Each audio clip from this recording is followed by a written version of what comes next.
Hartnel, one and only, Oh my the God. core one member, entrepreneur, the creator of 10 projects within the Cosmos ecosystem. How are you feeling today? Are you okay? I'm fucking great. Yeah, it's like, you know, it's good times in the bear market. How are you feeling? Yeah, it's been like 10 months of just nonstop, just downward sell pressure, and I'm still fucking here. We're still fucking building. Did it affect you? I know you're not into like the prices, but did it have the effect um like did you feel shit? I'm getting in the danger zones like here. I mean, like, I don't like it when the community isn't happy, you know? So that affects me. It's like I'd much rather it be like, good times.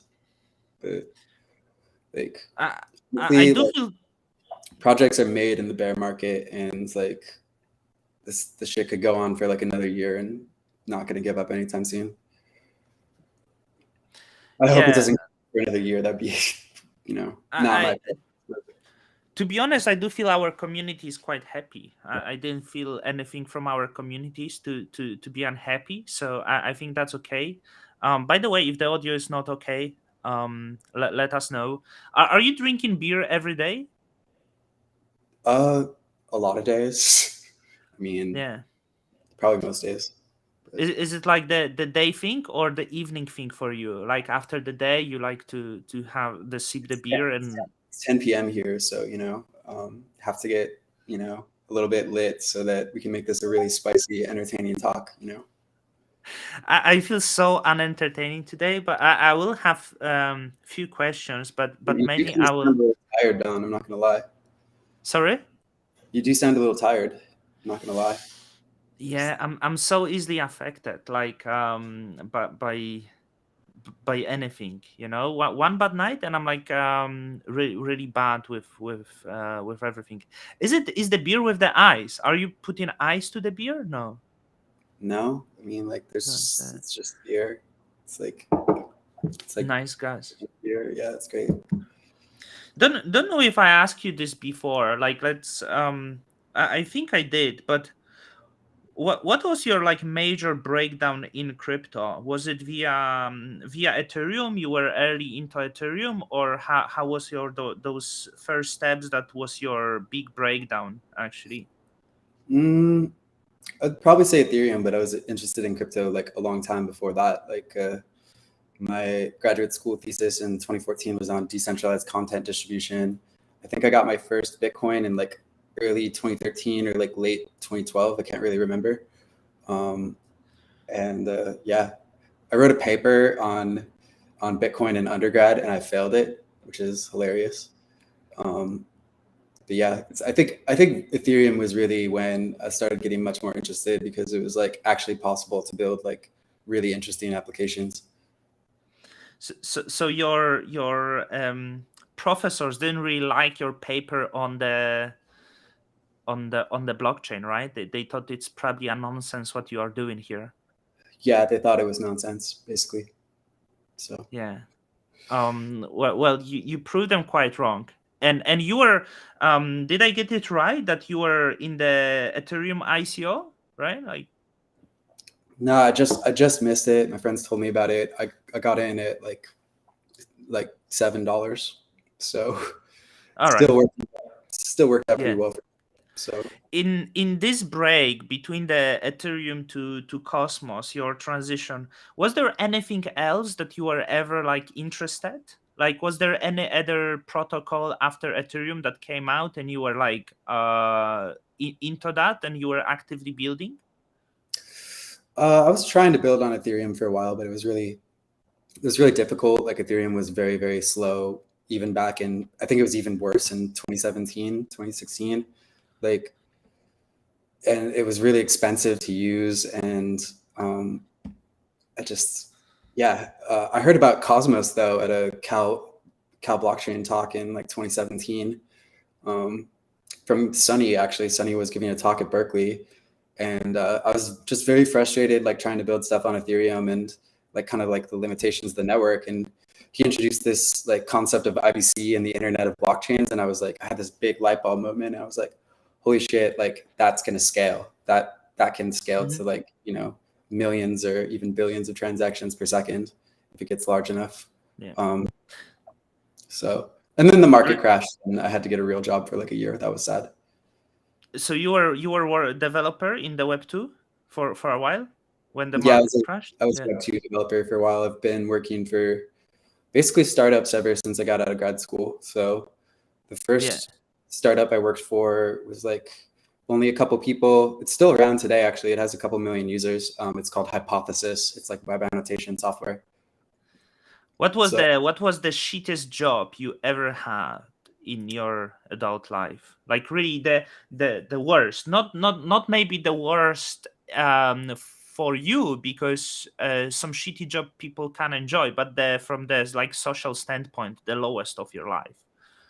uh, I graduated, you know, during the recession. So there were like no fucking jobs. And I wasn't that experienced as a web developer. So like really couldn't get like anything besides like side website projects. And I actually worked in a factory for 5 months.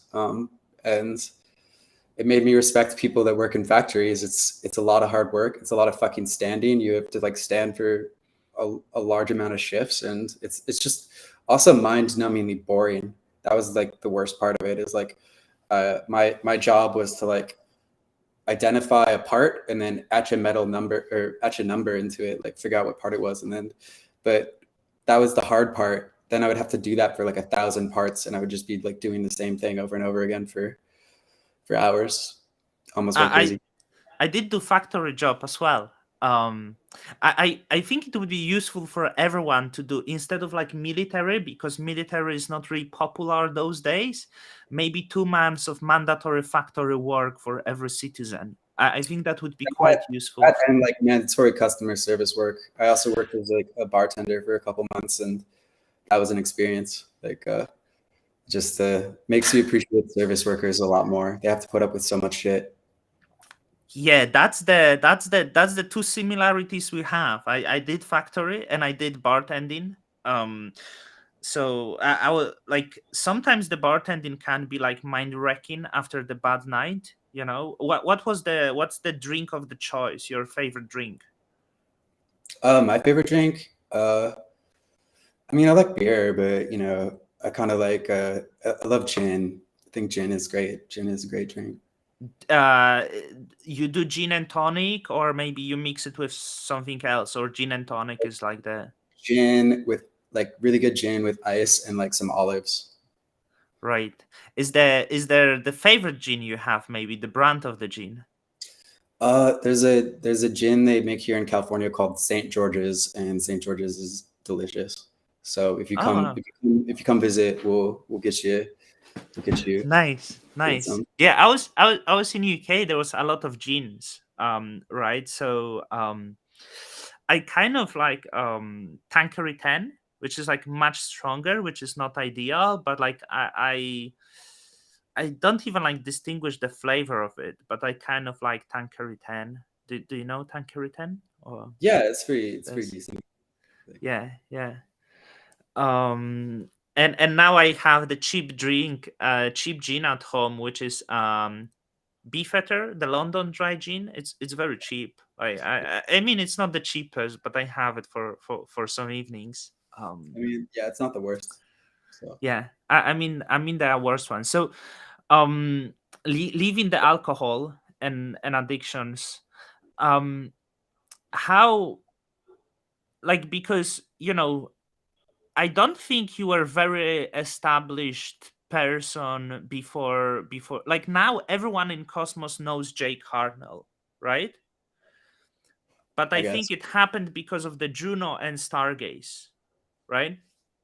So I want to know like as the Juno was collectively established by the two co-founders, which was Lobo and Block Creators, how did you become part of it? They knew you, were you already established somewhere, they saw your achievements, what were you doing at the moment that this was established that they wanted you as the Yeah. co-founder?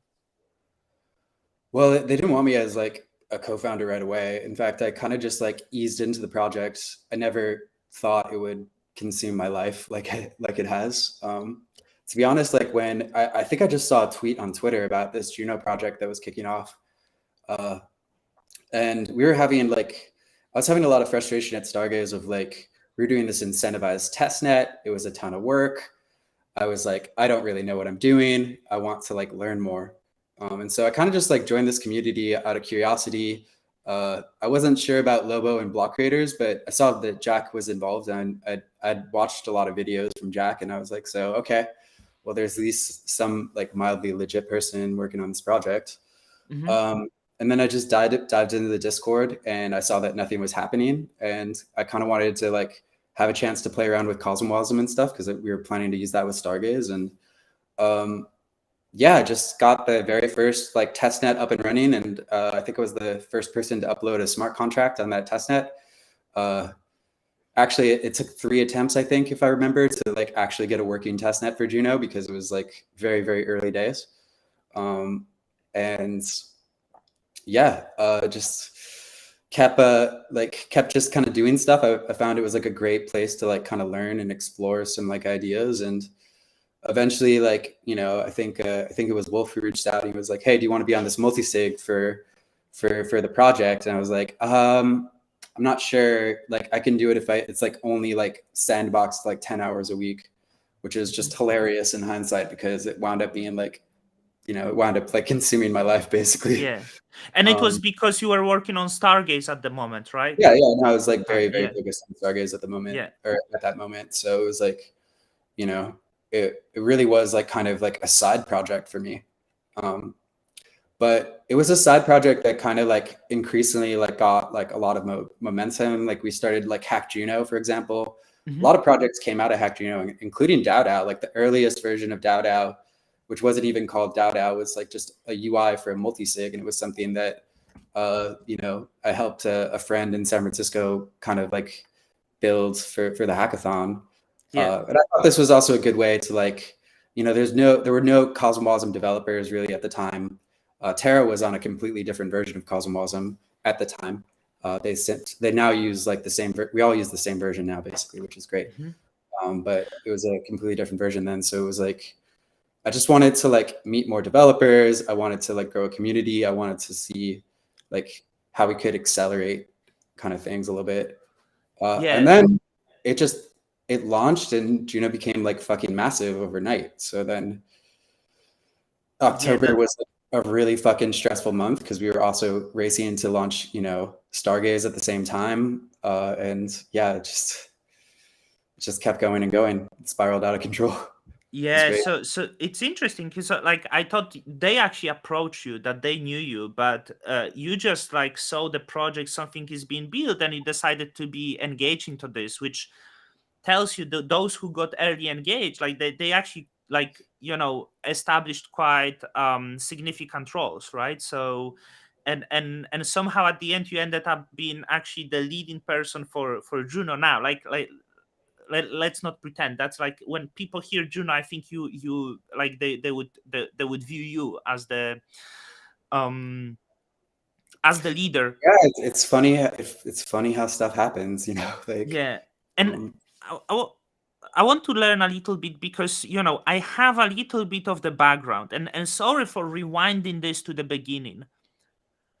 But we know that Juno got established out of Prop 34 on Cosmos, but many people still don't have some nuanced details, right? So, like, if you could break it down for me, this was the proposal, the marketing proposal. So we had the back then Lobo Wolf or Imasi, whatever he used at this moment, and he was I sort think of he was in Nazi back then. So Imasi, and he was like a community manager for something like this. He had this very big community role, like he led community initiative. And then the proposal 34 happens that allocates the funds for this community initiative.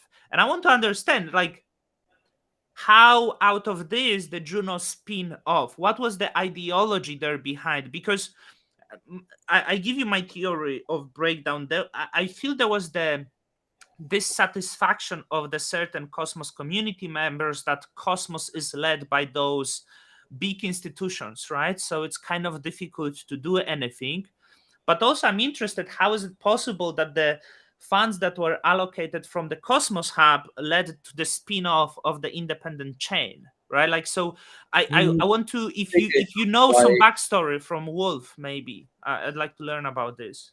I actually don't know the whole story because it's like kind of honestly even before my time. Like it's I'll tell you what I know. I think other people might have more context on this, actually, people that were like more involved with like the Cosmos Hub early on. I don't think that there were any funds from the marketing proposal that like, or let's back up. There was always talk of like starting like a sister chain to the Cosmos Hub that would be like a smart contract hub, basically. And this was talked about in the community for, I think, a pretty long time, because like as soon as Cosmosm was developed, people were like, oh, we could have a like smart contract chain, because people were kind of, you know, the hub didn't really do anything. It was just people were staking. So there was this pre-existing idea that existed long before Juno of like a sister hub to the Cosmos Hub that would have smart contract capabilities. Prop 34 happened. I don't actually know like a ton of the details, but I do know a lot of the people that were involved with it, sort of like, well, namely Amasi, like, you know, he built a lot of like community through that, basically. And I think some things were, you know, CryptoCito was another person that came out of that prop as well. So, you know, there was a terrible meme competition. The memes were absolutely fucking horrible, but, you know, yeah, I think at some point, and this is like actually where like my knowledge breaks down, like, you know, Wolf and block creators decided they were really going to go forward, you know, with this sister hub kind of idea. And that was going to be an airdrop to Atom stakers, and that's when they kind of reached out to Jack about it, and Jack got involved, and it just kind of slowly started growing. There was like a Telegram group for a while, you know, and then there was a Discord, and yeah, that's about all I know, basically.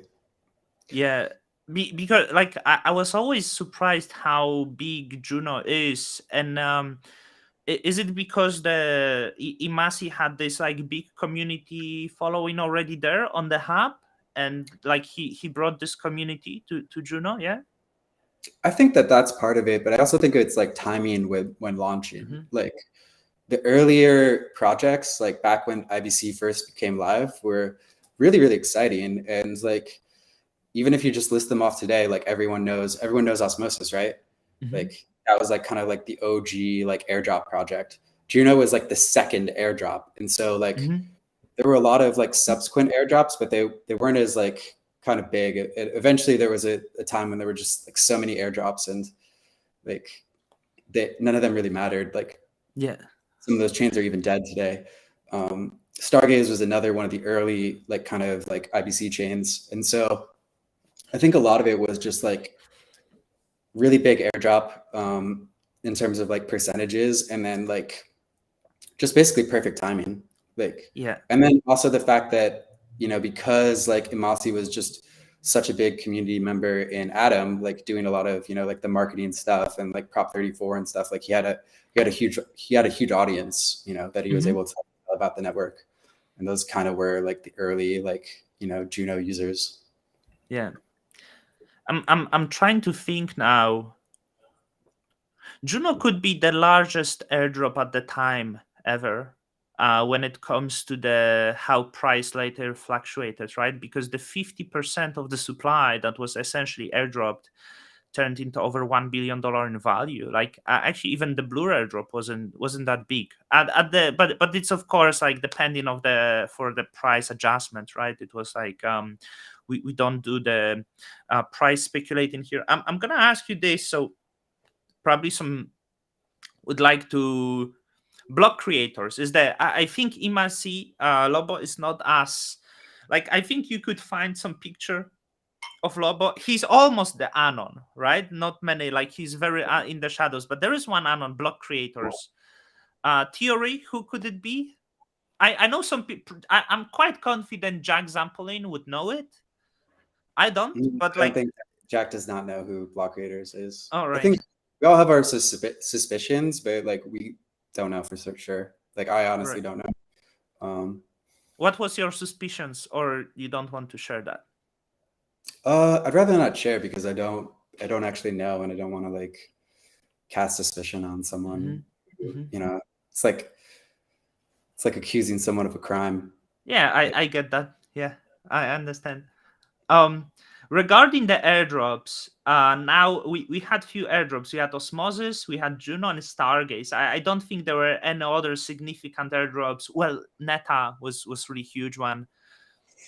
It was if you What? sold your right away. Yeah, totally. Yeah. What was the mistakes about the airdrops early on in Cosmos? And if you would be designing them right now, how would you design those airdrops?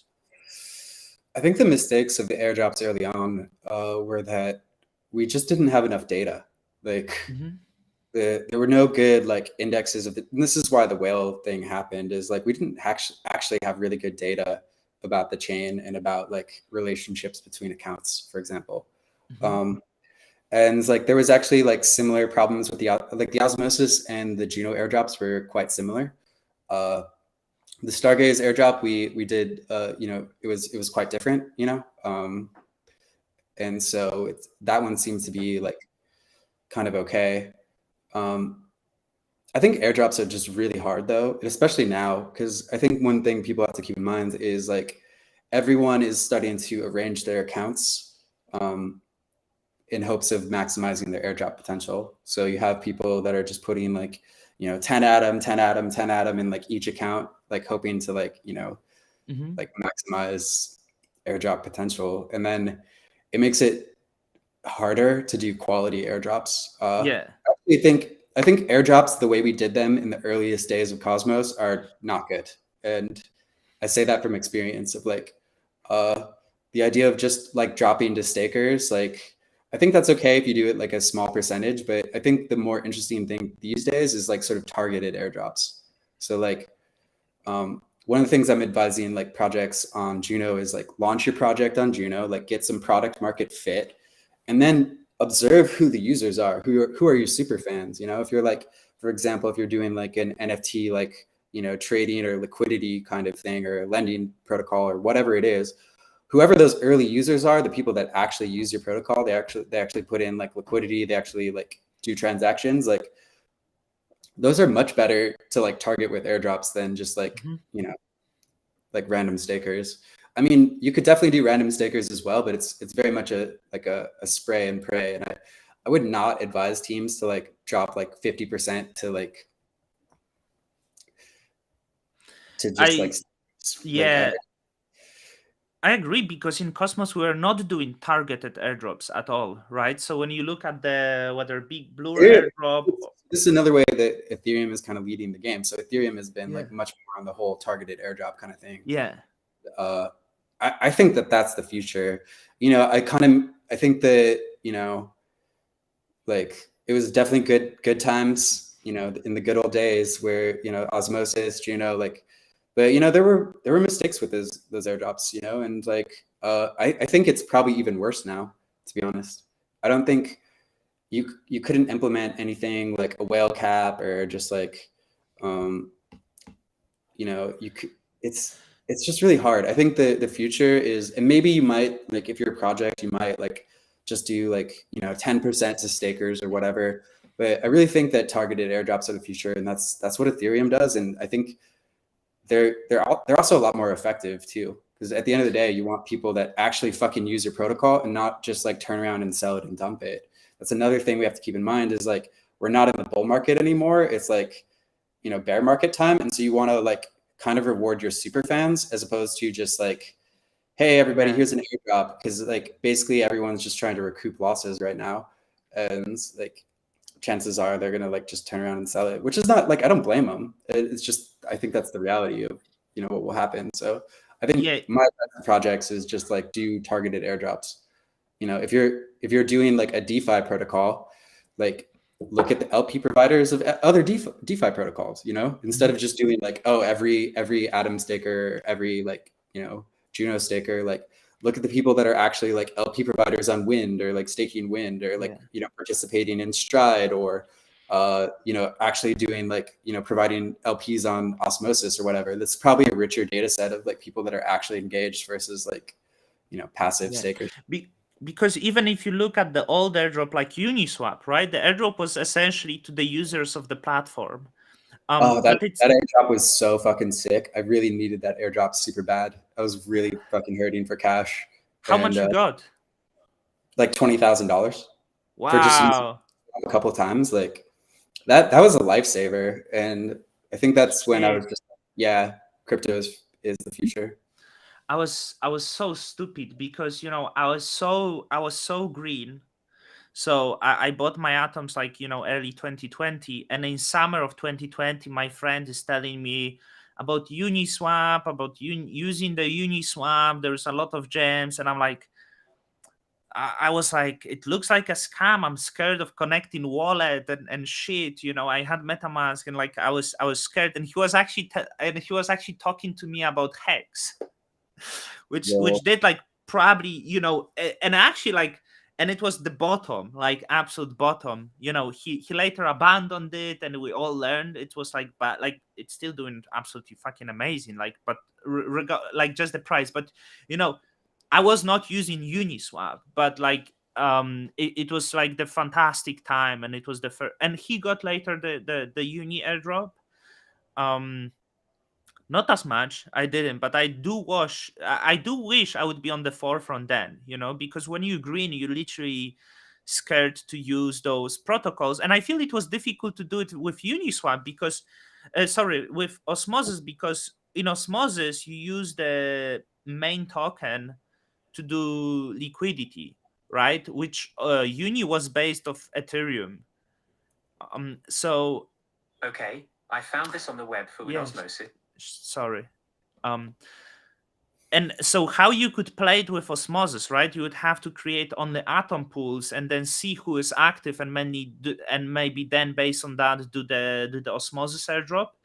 And also I don't know how it could be done with Juno, like but I think it's still okay. It was well distributed to the community. If I you think can. another thing is like also like the Cosmos community. Like if you were involved in Atom pre IBC, like Mhm. you really were like an early adopter, OG, like yeah. super OG. And so I think the Cosmos community is a lot bigger now.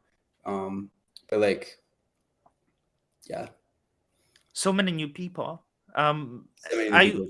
you know if you could list me the mistakes, the major mistakes since the genesis or even pre-genesis of Juno that you wish would never happen, but give me alternative to that. I mean, like, Pre-genesis, what could be done? Let's start with before the Juno token launch. What could be done better? Was there any mistake, or pre-genesis you feel was everything great? I think pre-Genesis things were mostly good for the most part. Like,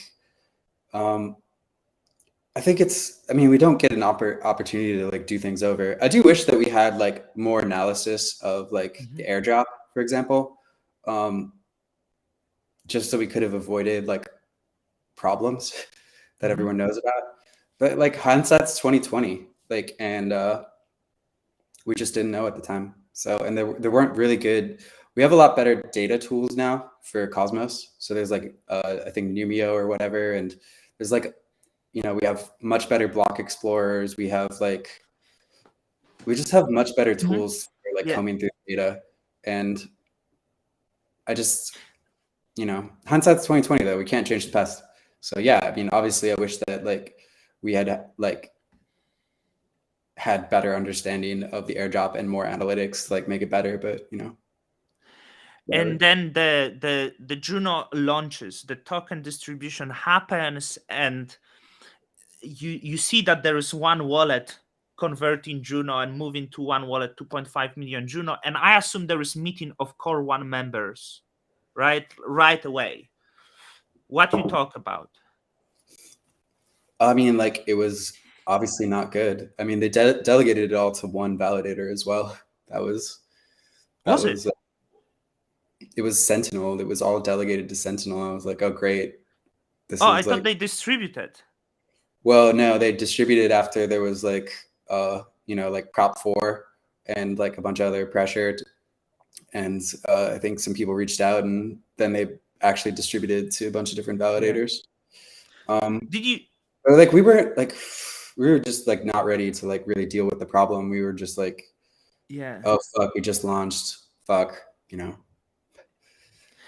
And were you scared that it could kill the project because of that mistake? Because like I remember I made the first video on Juno or something like that, and the comments in this video were like, "Oh, it's a scam. Someone got 2.5 million tokens."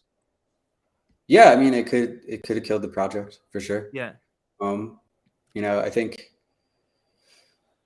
it was just a really tough situation to deal with, and we didn't know how to deal with it.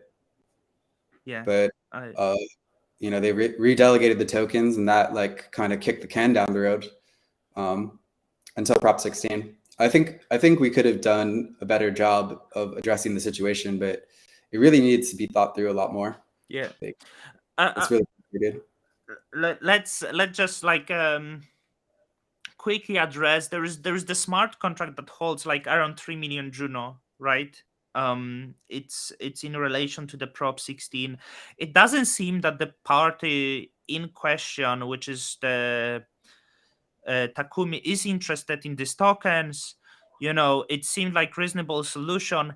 I do think it's not ideal if it's gonna stay there for 5 years, right? What would be the right solution to deal with this right now? If the person is not interested, is the burning of the tokens right solution? But it's very controversial, right? So wonder, is it going to shatter the opinion? Buying out, sending them back. But when you send back, like, there is this fear, like it can get racked right now, not then. So what do you have any solution? Have you thought of any solution with that smart contract there? Yeah, I've been thinking about it. I mean, like, I think the like so first of all, like probably just like sending them back doesn't really do anything. Mhm. Like first of all, like the damage is already done, and then great, we had all this drama and now someone has 10% of the network. That's not great. Like I think what we should do is like actually a buyout, especially now that the price is low. I think we should do like basically like buy out the whale, like do like an OTC sale. You can, like basically like we have like an OTC sale, so you can buy the Juno tokens at a discount. They're Mhm. locked for a year.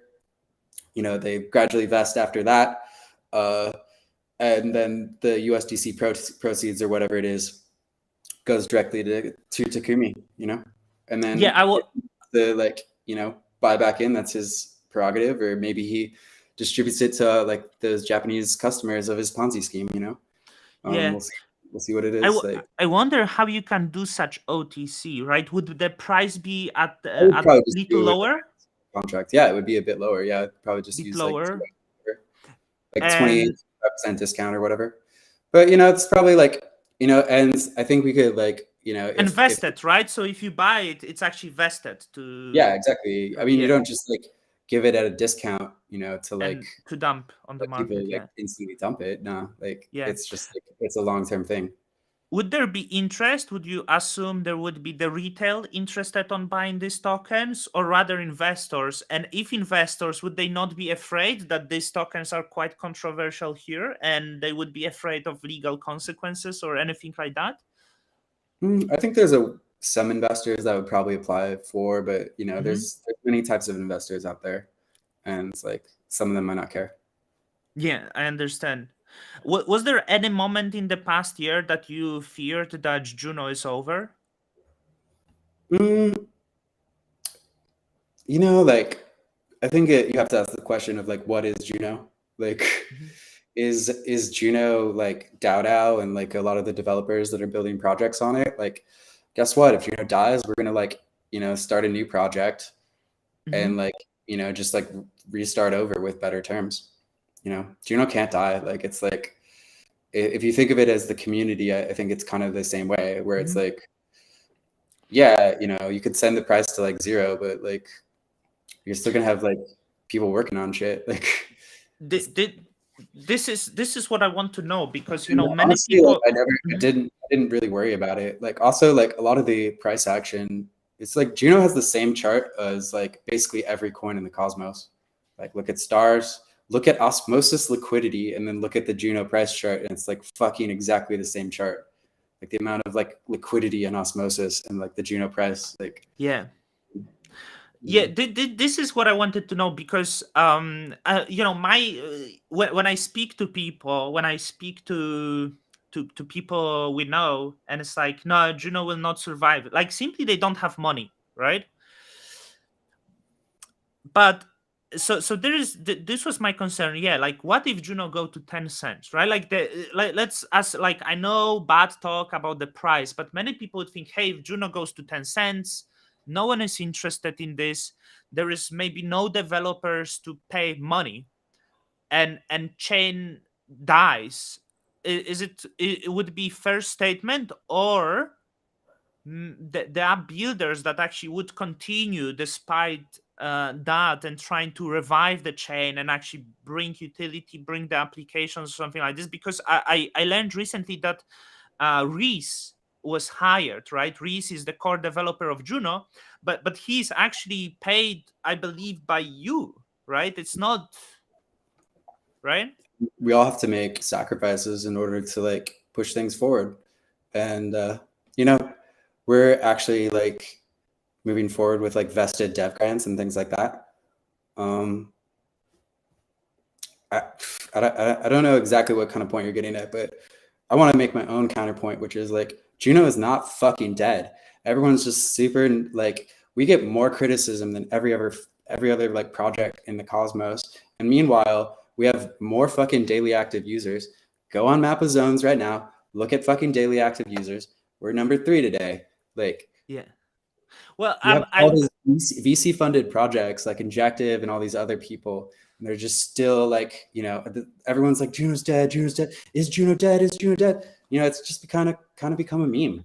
It's a meme at this point. And it's like, Juno's dead, long live Juno. Yeah, I mean, like, it's not that I'm getting at the point. It's just like, for a person like, because it's just, if there is money to continue building, right? And I was saying that you actually pay developers to do it, to trying to save the chain. Many people think I fad Juno. I actually, like, I don't, I'm not like, trying to say I don't think that, but you know, it you brings. hear it all the time. I mean, I think that there's a lot of people that are frankly like jealous of the Mhm. amount of activity and the community and like the people that are building on Juno.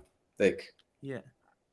Like, but I do, like, I do can look from the distance, like, why Juno got a lot of hate, because I think when we look at the Lobo, right, like, I don't like him, but the thing is that sometimes his posts, like, even now, he would like disappear for 6 months, right, like, after a bunch of bad decisions, and he appear and tweets about like all the bullish stuff about great achievements. And I believe there are people like from the Cosmos, even developers or builders, and like, this guy is so annoying. And I think that might also attract the hate, but I also think it's positive.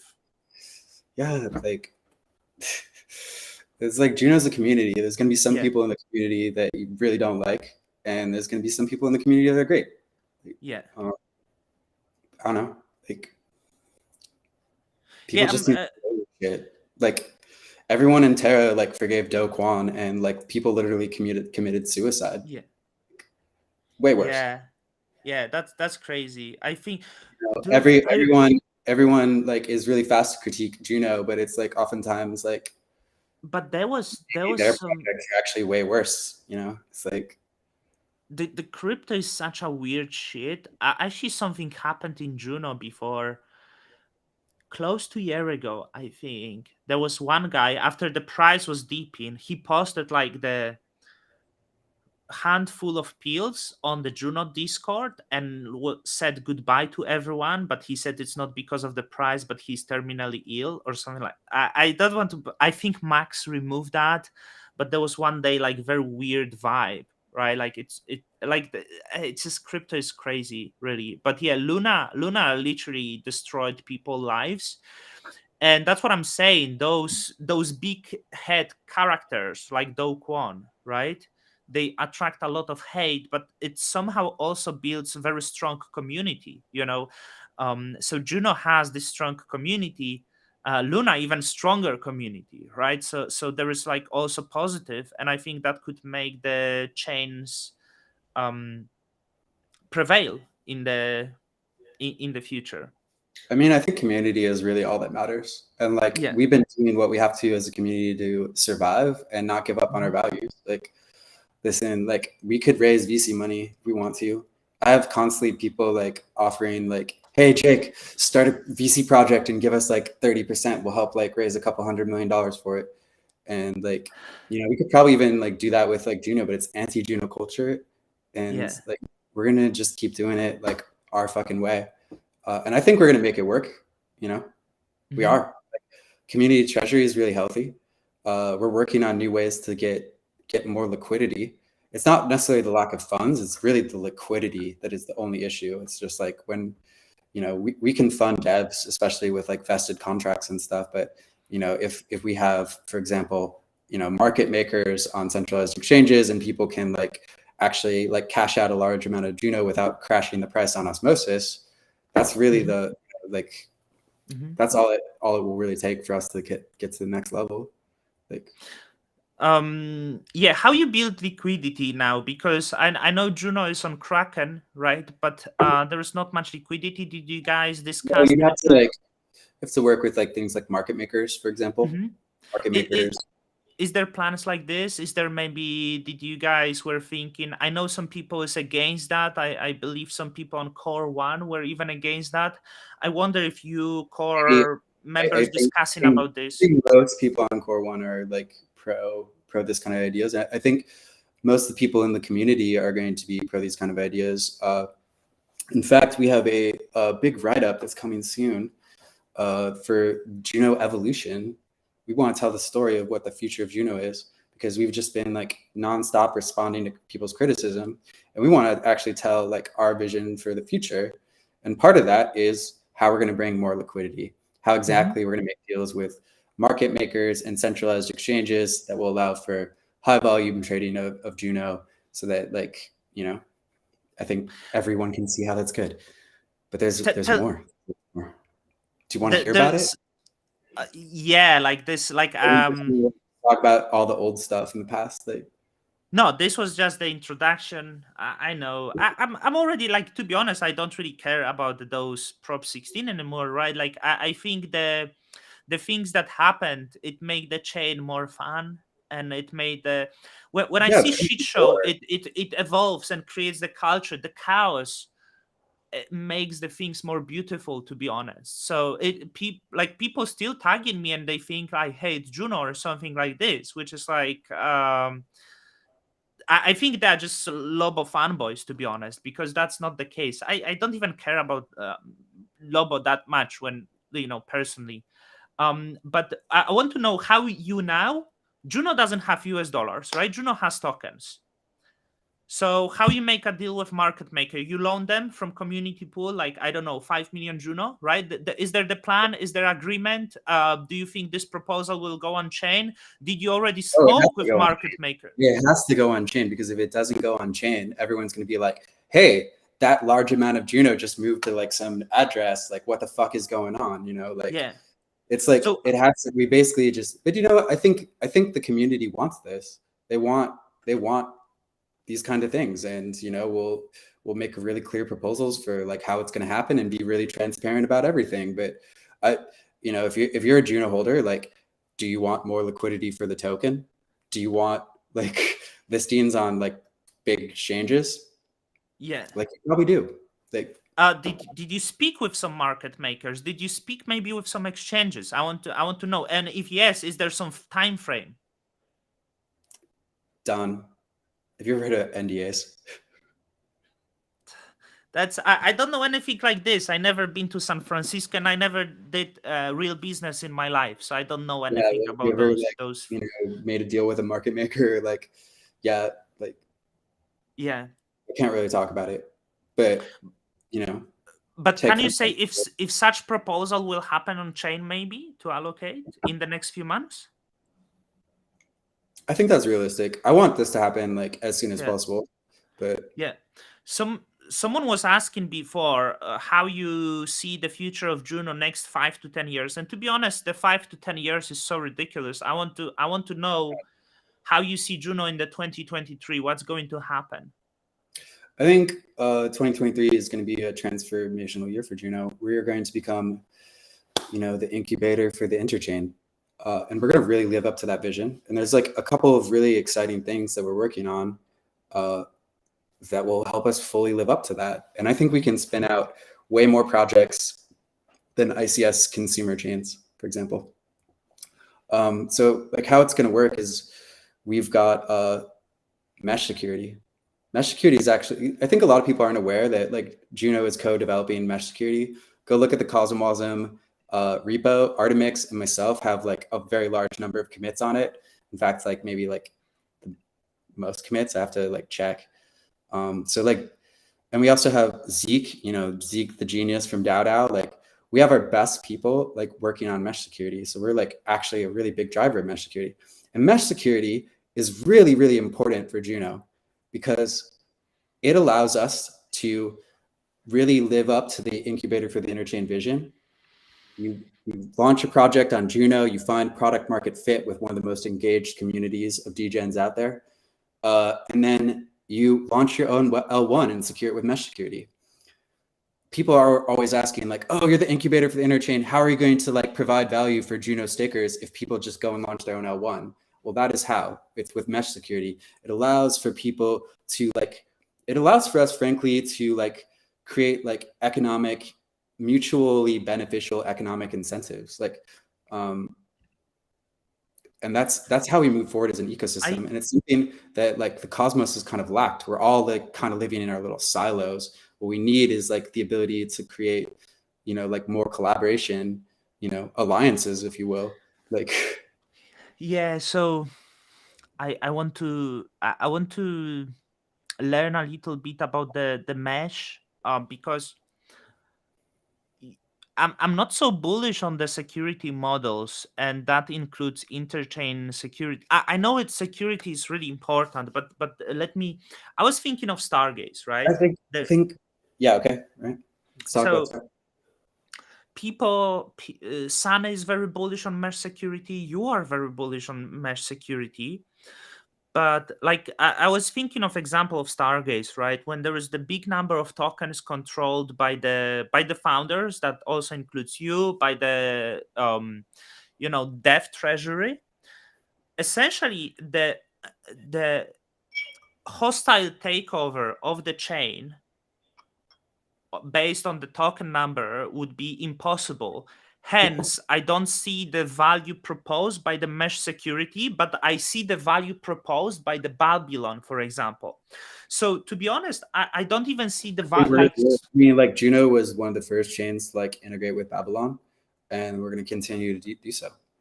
Juno was like the first chain they connected to on their testnet over IBC. What problem? I want to know.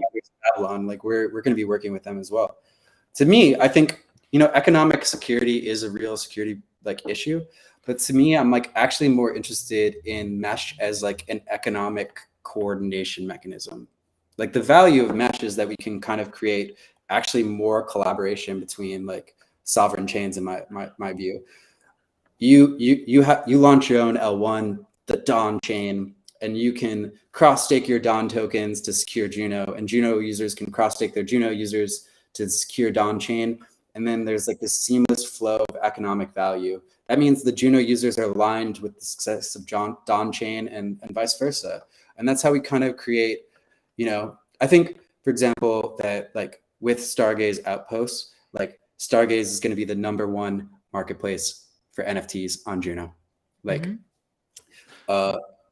and in that case, we might as well like, bring the chains a little bit closer together. So like you could cross stake your Juno to secure Stargaze, you can cross stake your stars to secure Juno. And then these sovereign communities, these like separate communities can sort of like start getting like more economic alignment and coordination, and we might actually be more productive as like an ecosystem if we're like a little bit more aligned. But I tell you something, like you said, I could launch the Dawn chain and secure it with like whatever Fugazi, but why wouldn't I deploy the application on Juno instead? That's what we're saying. It's like don't fucking launch a whole chain. Just like deploy on Juno. And if Dawn chain, like if your application gets so big that it's like filling up all the blocks, then you should probably consider launching your own L1. But I think the path for like we're providing, just like a huge community. We're providing really great DAO tooling. There's going to be fundraising tooling. We have investment DAOs launching. We're going to make Juno the best fucking place to launch your fucking project. And you don't need to launch an L1. It's like way too much complexity. You have to like deal with all this extra shit. You just need to focus on building a really great product, getting a really great user base. And then if you're like if you got product market fit, you got like thousands of people using your protocol every day, you're doing like tens of thousands of transactions every day, maybe then you can start thinking about doing an L1. But I think for most projects, it just doesn't make sense. You should just like launch your project on Juno, and then like, yeah, if you get like super successful, launch an L1 and secure it with mesh security. We're also working on performance improvements, Don. We got Reese, which is great. Shout out to Reese. I want to learn about those performance improvements, but I want to know, you, Sunny, and others, it almost feel like you waste the time working on mesh security instead of wasting your time on the bringing important application and use cases to both Osmosis. And Osmosis is lagging so behind. Like Osmosis, like it almost appears it's lagging more and more towards others exchanges. I like the Osmosis folks. I think they're great. I think we're gonna see like a lot of stuff from them soon. It takes time to build new stuff. What I want to know, why we need mesh security? Why we really need this so urgently? Why, like, there was no single attack yet in Cosmos chain that would take over the chain. It almost seems like the risk factor is so small. I'm quite confident that there's no enough liquidity for Juno to exploit that. Why this should be main focus? Because we have to create economic models that allow us to we want to bring ROI for Juno stakers, right? We want them to like get the most value. And the best way to do that is we need a way to incubate projects on the chain and then continue economic relationships with them. With mesh security, we can build things like replicated security, where Juno stakers could control 100% of a whole other chain. I think that you're right, Don, that this is kind of a more long-term view, but like my vision for Juno is to build like a fucking Interchain DAO that is like second to none. Like, and we need that long-term strategy. Like these pieces take a long time to put together. And we need a long-term strategy for like, if we are going to be an incubator for the Interchain, how do we continue to have like an economic relationships with the projects that we incubate? And so like, to me, like mesh security, yes, we could like argue about like how much like the security is really needed. You should talk to the, like the Atom folks about that, because they're out there running marketing campaigns like Neutron, the most secure smart contract chain ever, controlled by 6 Atom Cosmos Hub validators, like, and brought to you by Lido, Why you hate Neutron? I actually like Neutron. I think they're fine. It's just that like, that's like the narrative that I constantly like hear is just like, oh, the most secure thing. It's like, it's because these people just don't actually really understand all the aspects that are involved in something like security. And that economic security is just one part. Yeah. You know what else we have to work on? Validator concentration. That's actually maybe more of a risk than economic security. If Juno has a more decentralized validator set than the Cosmos Hub, even if it's like a 10th or a 20th of the market cap, it actually might be more secure. You could argue. I want to know, can mesh security be? But like, I'm worried about the cost, because you can see I live in this little bedroom with my wife, and I'm also validator on the hub, and They ask me to run additional nodes, and I need to, This you is the know, great thing about mesh I security. need to You don't run collect additional the nodes. This mesh security scales way better than replicated security. You don't so have I to. need to collect the aluminum cans to sell them to support my new nodes. So I want to know if the mesh security will be cheaper for me. Yeah, it'll be way Now cheaper. you can answer. You, Yeah, you tell actually me don't how. even need to run another node. Like that's mesh security is built around the delegators rather than the validators. Mhm. And so ironically, it's actually like a lot less complicated in many ways. It can extend cross ecosystem.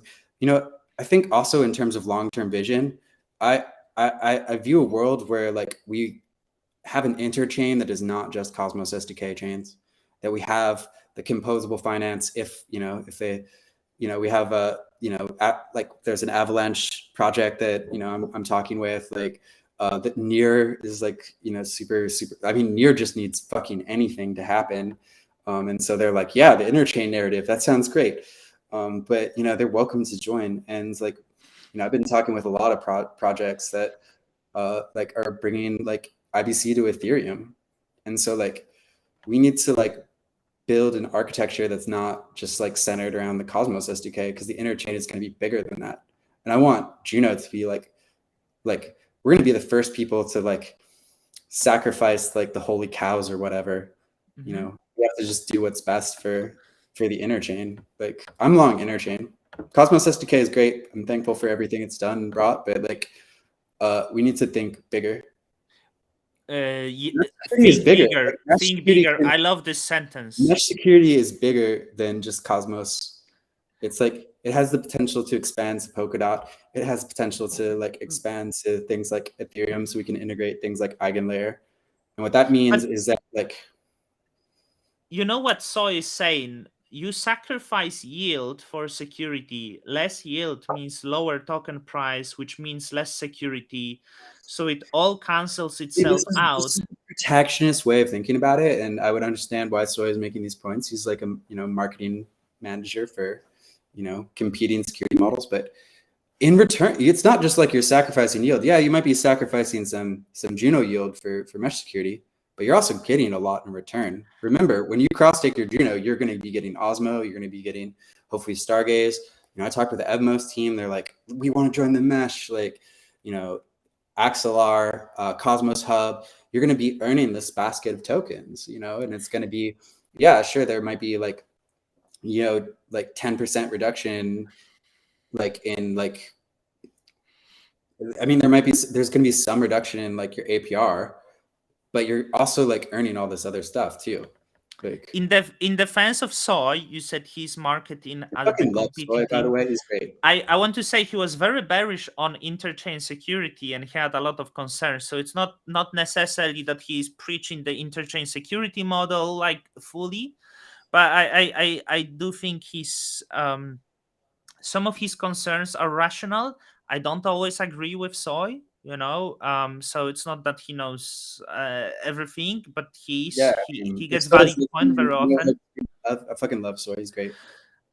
You said we are going to optimize the chain, so I assume we are going to get faster transaction finality. Can you speak about this?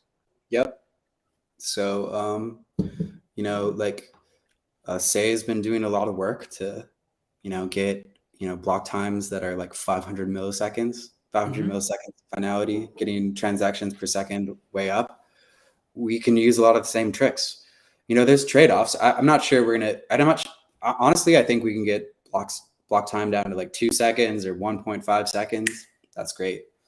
You know, I don't want to like reduce our validator set or, you know, make some of the other trade-offs, but we have, you know, a lot of, you know, work that we can do, and we have the people to do it, and the motivation. And so like that's going to be a big part of the Juno technical roadmap for, you know, the next like couple of quarters is like, Mhm. let's just be one of the fastest chains in the cosmos.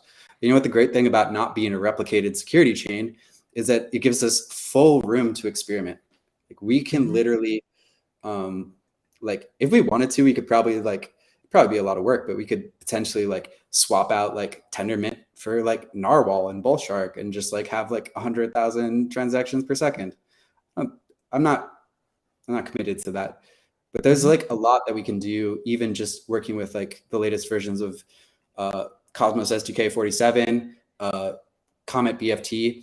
Comet BFT allows for, you know, optimistic block finalization, so you could like really speed up like kind of block times and also transactions per second. We also can like do things like parallelization. Did you know that the Cosmos SDK is single threaded? So like your computer has like 8 cores on it, and when you run the Cosmos SDK application, it only runs on one of them. But we can make it like parallelized, so you know it could run on all 8 cores and do that many more transactions. So you know there's just like a lot of low hanging fruit, and that's going to be, you know, it's an exciting new part of the Juno evolution. Is like, let's continue to push the boundaries on like, you know, let's just not like we're not just going to sit around. We're going to push the boundaries, and we're going to become one of the fastest fucking chains, which makes it an even more appealing place to launch your project, because like you can take advantage of really great DAO tooling and, you know, fundraising opportunities, and amazing community, and just insanely fast block times. And like like, yeah, Reese, single threaded is so bad. Like, why are I we? want to know if, speaking of Juno, give me 5 most interesting projects that launch on Juno. That aren't Dao Dao or Dao Dao DAOs? You include Dao Dao as the one without the DAOs, or maybe some interesting DAOs, but give me five projects that launched on Juno that are really cool. Something we cannot maybe get on Ethereum. Dude, I mean, like, I think one of the things that ask in like a year, and because we're just starting to get to the point where like, you know, building out a new smart contract VM where we can't just copy and paste everything, it takes fucking time. Look at Dao Dao as an example of like, when it started out, it was really basic, but like I gave a talk at DAO Denver, and everyone in the like who was an Ethereum DAO person in the audience was just like, fuck, like that is like actually real DAO tooling. And it can do things that DAOs and Ethereum like can't do. Like, and I think that we're going to have that more and more with Cosmos, and CosmWasm in particular. Is like, at first it's just going to try to match what's available in Ethereum, but at some point it will exceed it, because there's so much. It's just a much more powerful like software development like kind of platform. So yeah, what is the best? Like, it's just like there's a lot of stuff to build out. One of the things that I'm hoping though is we're working on like better interchain accounts features. So Zeke from Dao Dao, we're actually building our own interchain accounts CosmWasm standard, and it's way better than normal SDK interchain accounts, because we just are tired of waiting around for interchain accounts to actually fucking work, because they've been marketing for like 6 months or more, and like you can't have a smart contract that has an interchain account, for example.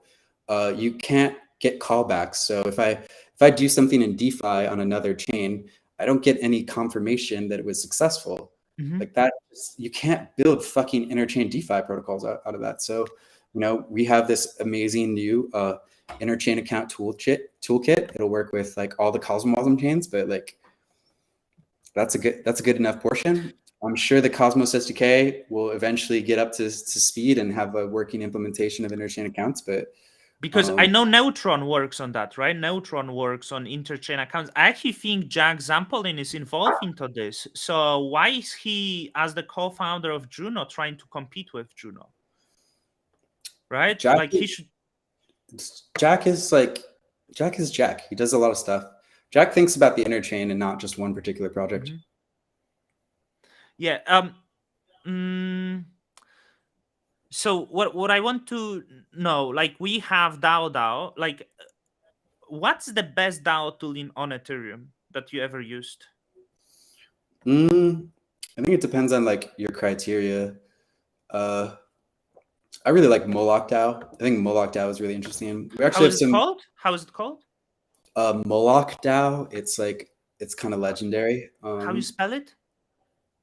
Moloch is in like the Canaanite god Moloch. Moloch. Oh, Moloch. You Yeah, see, I'm Moloch. for you know I'm foreign, so it's a oh what a shitty like what a shitty font, dear lord. Well, Yeah, I would rather use it's more about the concepts behind Moloch DAO that I think are really yeah. interesting. So one of the cool concepts of Moloch DAO that I hope to have in Dao Dao really soon is that you can come together with your friends and you can all pool your money. Mm-hmm. But if you don't like how things are going, you can rage quit. So like maybe we all come together. You know, I put in $100, you put in $100, some other people put in $100, and we're going to like just like degen NFTs. And And maybe after a while, I'm just like, Don has really fucking terrible taste in NFTs, and I'm gonna like pull out. So I can rage quit. And what that allows me to do is take my share of the treasury that's not been spent, and I can just go off on my own little way, and I'm out of the DAO. So like this is like actually a really, really cool innovation that can be used for allowing DAOs to like trustlessly kind of fundraise. I think Moloch DAO is great. You should, if you're listening to this, read it. Read about Moloch DAO. It's pretty fun. It's pretty cool. Rage quit is like a really interesting mechanic and property that we hope to bring to many different types of DAOs. yeah, I want to I will research for sure. But what DAO DAO is better with other DAOs? I want to know, because there is not everything that came yet to DAO DAO. So I want you to really give me some alpha, because I tell you something. I'm actually becoming more bullish on the DAOs than on actually whole chains, because I do think the DAOs have a lot of possibilities of monetization and like building the economic models, right? Like around the organization. So Why are you building DAO DAO? You should build fucking lending on Juno. You should build like blah blah. Everyone has a whole list. The great thing about building DAOs first is like DAOs are a tool for self-organizing and empowering communities. When you do that, they go on to like go and do a bunch of other stuff. what are the best DAOs on DAO DAO? I mean, that's a really political question. You know, I'll talk about some of my favorites. I really like the corporation. I think the corporation is great because yes, it's like I mean, it's a massive LARP. It's not a real corporation. We do actually have some real companies that are starting to use Dao Dao, which is very exciting in a different way. But what I love about the corporation is it's just like kind of really testing out some of the new features of Dao Dao, and it's actually structured like a real C corporation. You have the shareholders elect the board elect the executives. You know, the executives elect like the senior vice presidents, and on and on and on. And everyone has really cute animal NFTs and business suits. Like, what's not to like about it? And they're actually fucking making money. Like, that's great. But yeah, I think the corporation is also pretty original as an NFT project, because like most like NFT projects, like they just like show their NFT and like try to get people to buy it. You can't buy a corporation NFT. You have to like apply for a fucking job, and there's a $5 application fee, which I find is hilarious. So like, yeah, it's been really good fun. They've also kind of like pushed the boundaries for us in terms of like sub DAOs and all the different things you can like. This is actually one of the unique things about Dao Dao is like we're actually probably like the first DAO tooling that's actually live. Like there's some projects in Ethereum that have talked about this for a while, but they're still in beta. They're not like open access. They're the first DAO tooling that's live today, where you can create these much more complex like kind of organizations and social structures. Because like the you know, the flat one size fits all voting like in Cosmos SDK governance, where everyone votes on everything, it just doesn't fucking work. Like it's just broken. Like no one wants to vote on every fucking spend proposal. Like there's cool DAO, which is Wind, right? They build quite a few projects. Like it's very hard to find the information who is behind Wind. I believe this is like Ethan Frey, Zeke. Can you tell me who is the team of Wind, or who is the number of collaborators? Zeke and I don't work on Wind. Right. It's Ethan Fry and Milan. He's like a front end developer. He's doing amazing work. Jacob, who used to be part of Confio, but he just quit Confio to like go work on Wind full time. Jacob's a really great probably one of the best like Cosmos smart contract developers. Actually, I put him in the top 5. Like he's really good, and that's why that's why they keep shipping. It's just they just have like a really strong core team. They're actually not that big of a team, but they keep shipping. What do you think? What's most important for Wind to be successful? Because I saw they try to come at the LSDs, really insane competition. I get that, but I think the thing for Wind is to like just keep shipping, keep adding different DeFi protocols that can like leverage on top of each other. Like for example, with their LSD, you can actually like deposit your Juno and Wind LSD and then use it for swapping tokens. Like that's pretty cool. So they've like kind of like built this integration between their LSD product and their DEX product that like unlocks these like kind of new possibilities. You can imagine how that might evolve with like future products as well. So I think the key for Wind is to like just keep shipping and then keep building on like DeFi product on top of DeFi product, and there's going to be like a lot of really interesting opportunities in there. And yeah, they're just building a killer DAO. It's going to be great. What would be the applications and DAOs you would like to see, or maybe you are working on? If you could share with us, because you told me that there is the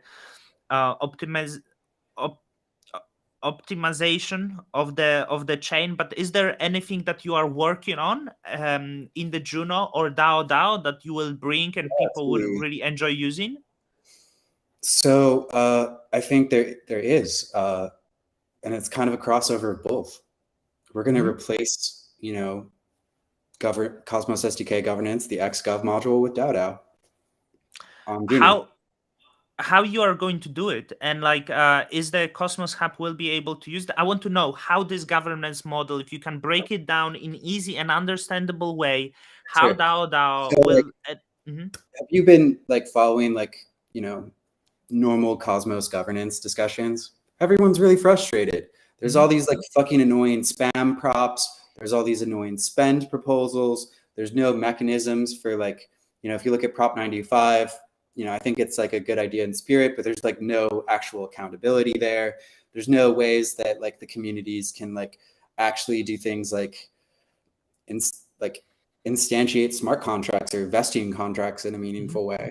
Like it's just, I think a lot of people are actually frustrated with Cosmos governance. In fact, I think you see a lot of like YouTube videos like of like people just complaining about Cosmos governance. And it's pretty shitty. I'm not going to lie. The validators hate it too. Like imagine you're a validator. You just want to focus on like running infrastructure and voting on software upgrades. And now you have to like vote on like whether or not to like fund this influencer or like to like, yeah, it's dumb. It's a huge waste. So how should it look?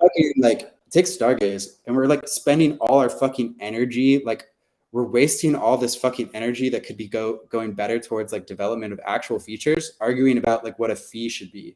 Like governance in Cosmos is kind of broken, and like I think it's like our role as Juno and as Dao Dao to like unfuck it, and that's what we're gonna do. We're gonna like actually just get away from this legacy like module that hasn't really changed much at all since Sunny wrote it in 2019. Like it's the Gov module is like hardly changed at all. And you know what? Cosmos is so much bigger as an ecosystem now. We need to like actually build serious governance tools for these chains. If we want to like organize our communities in like the most effective and powerful way possible, we need better tools. We need things like subDAOs. We need new ways of funding projects. But you say you will unfuck it, but I want to know exactly how this governance model is going to work, because now I go to Kepler, I and I find then I have the dashboard, then there is governance. I don't really like it, and then I vote. So how is going to use? You think the Dao Dao will be used in the Cosmos governance and will have module? Will be easier? How it will look? Will it be pool? Like I want to see it in my mind how it's going to look, because I like you say it's gonna be great. I don't see it. All right. Well, we've seen Dada, right? So imagine if there's a great UI for interacting with all of governance.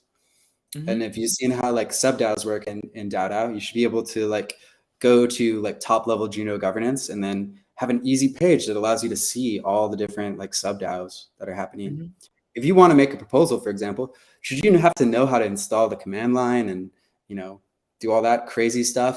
No, you should just be able to like use a nice UI and like, you know, pay the deposit or raise the deposit or whatever, and be able to like create a proposal like right there in the UI without having to know anything about code. So will the Dao Dao UI be integrated in the governance of the Cosmos chains? That's what you're saying. Well, with Juno, we're going to With start with Juno, Juno. I think you will everyone else, start with Juno. Okay, you will start. everyone else is going to want to FOMO into this because, like, Mhm. you know, but like Dao is You built on Juno. We're yeah. doing Juno. Like, And I understand you can then create the sub DAO like upgrade proposals, right? And yeah, you will have guess whatever what? like We actually have multiple choice proposals that are shipping this week. So that allows for doing things like elections to sub DAOs. Mhm. That could be fun. Oh, wait, here's another thing that's shipping. We have like vesting contracts and payroll that's shipping with Dao Dao this fucking week. Finally, took a long time, but I'm excited. And that means that we can, you know, instead of just giving fucking people money, like, and expect that they do the right thing, we can give them money with strings attached. Like, this is vested over 1 year. And guess what? If the community doesn't like how you're like operating the project, they have the right to vote to cancel it.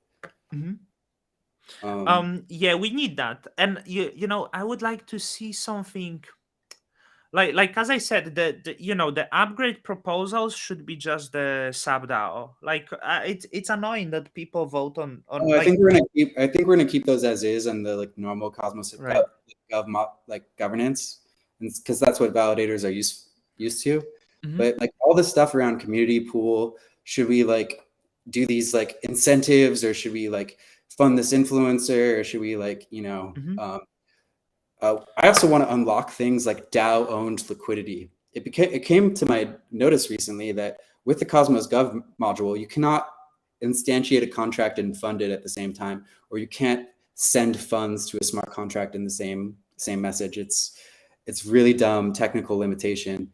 But I think the future of like one of the ways I think we get more liquidity with Juno, and one of the ways I think we can become the best interchain DAO and maximize return for like Juno stakers is to like use our treasury in ways that produce yield and provide like benefits and liquidity to Juno users. And that obviously has to be done smartly, but like it should be an option. I think other things I'm kind of really excited about to like innovate on governance, aside from like, you know, great UI and, you know, sub DAOs and stuff like that. We've already been kind of pushing the boundaries there. Multiple choice voting, so we can have like options and stuff. I think new types of funding mechanisms. I think this is a big one. I really hate the like spend proposals. Like, no one really likes them. I think everyone's really frustrated with them, especially in a bear market. And I want it to be like a lot more frictionless. And so, you know, the gauges as they exist in Wind, we're gonna have gauges for Dao Dao. So for example, we can have the Juno community vote on a certain budget that needs to go to communication or influencers, for example. And then like yourself, you would like to make some money, right, Don? Like, I think you're a great content creator. I would vote on your gauge. You can register your gauge. RackFM can register gauge, Cosmos Spaces, CryptoCito, and then all the Juno stakers, without anyone having to make a spend proposal, they can sort of actually say, you know, I really like Don's content. Like, you know, I'm gonna give like 100%, like I'm gonna vote 100% Don. You know, and everyone does this like individually as often as they want. Maybe you make a video and it pisses everybody off, and so then everyone's like, "Fuck Don!" Like we're gonna give 100%. Yeah, I don't think I'm gonna have the chances with these gauges, but I want to show you something because like I really like the governance model, you know, and it's actually Ethereum DAO. So this is Ethereum. This is Ethereum DAO that is called Floor DAO. I was showing you, and I think they have pretty cool governance model. So this is they just voted on the NFTs, but you can see that's multiple choice voting, right? Yeah, totally. So you speak of something like this, like multiple choices, and Yeah, I this tell this you should what. be done this week. Yeah, and I really like the pools. I actually, this was something that Shane told me, like that he thinks the governance should be pools. It's quite nice. What do you think? Should we have some pools? I mean, that's kind of what I think about with gauges as well. Mm-hmm. So gauges can apply to, I think we're kind of probably just getting at the same idea, just using different language, you know? So I think gauges can apply to things like funding, but I also Mm-hmm. think that gauges can also apply to things like parameters. So Mm-hmm. data, we have this really big thing that, Amber Case has been really big on, which is calm governance.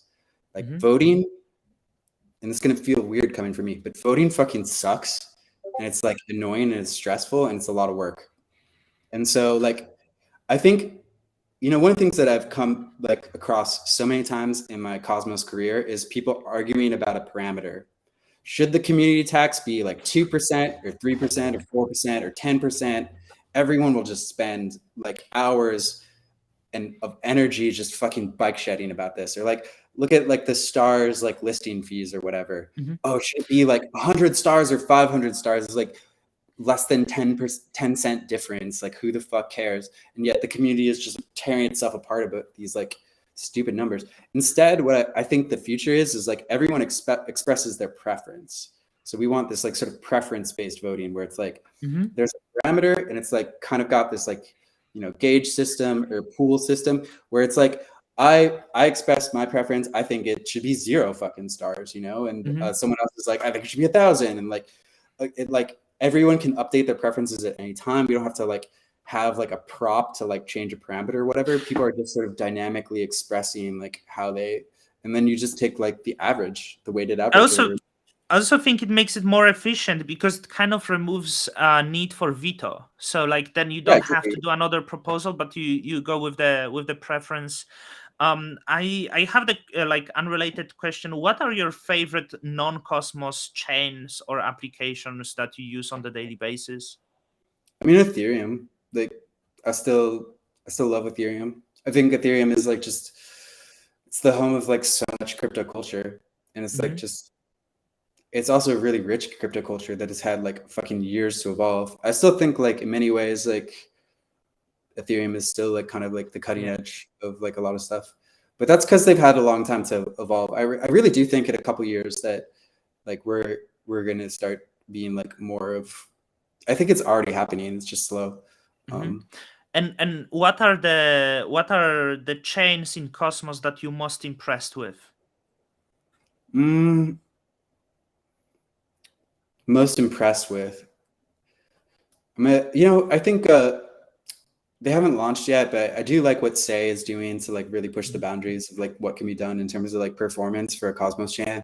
Like I've been pretty impressed with that work, and it's like I'm pretty excited for the launch. And honestly, we've been learning from it too. Like I've been like looking at like what are the things they're doing to like improve performance, and it's like, oh Mhm. fuck, we could do stuff like that too. It's like so I think I've been like impressed like from a technical perspective from them. I really like I really do like osmosis. I think a lot of people are just like, oh, why haven't they shipped stuff? But like Mhm. it's coming. Like it is. And they're, I think, just building this like monster thing, and it's gonna be fucking great. And Osmosis honestly, building monster. What is the monster thing they are building? I mean, they just have a community and they have like still the most liquidity in Cosmos. Like, Hmm. and it's like, it's actually like, oh, people are like, oh, order books or whatever. Like, eventually they're gonna have their order books. Like, it's just like, yeah. Yeah, but don't you think Also, all like it takes? I think another thing people don't realize is like a lot of like Dave from Osmosis like actually single-handedly like saved the Cosmos from like Mhm. a massive exploit. And What was the exploit? it was called Dragonberry. It was the Dragonberry patch. So after after Binance, Dave like did some investigation. There was the Binance bridge hack, which Hmm. was actually using a very old, outdated version of the code that it really had nothing to do with like the Cosmos. But Dave just of his own accord did some investigative work and found a completely unrelated but extremely serious bug that would allow people to like basically like rob money from IBC, like, and worked probably fucking weeks and got it patched, and like worked with every fucking Cosmos chain to get it patched.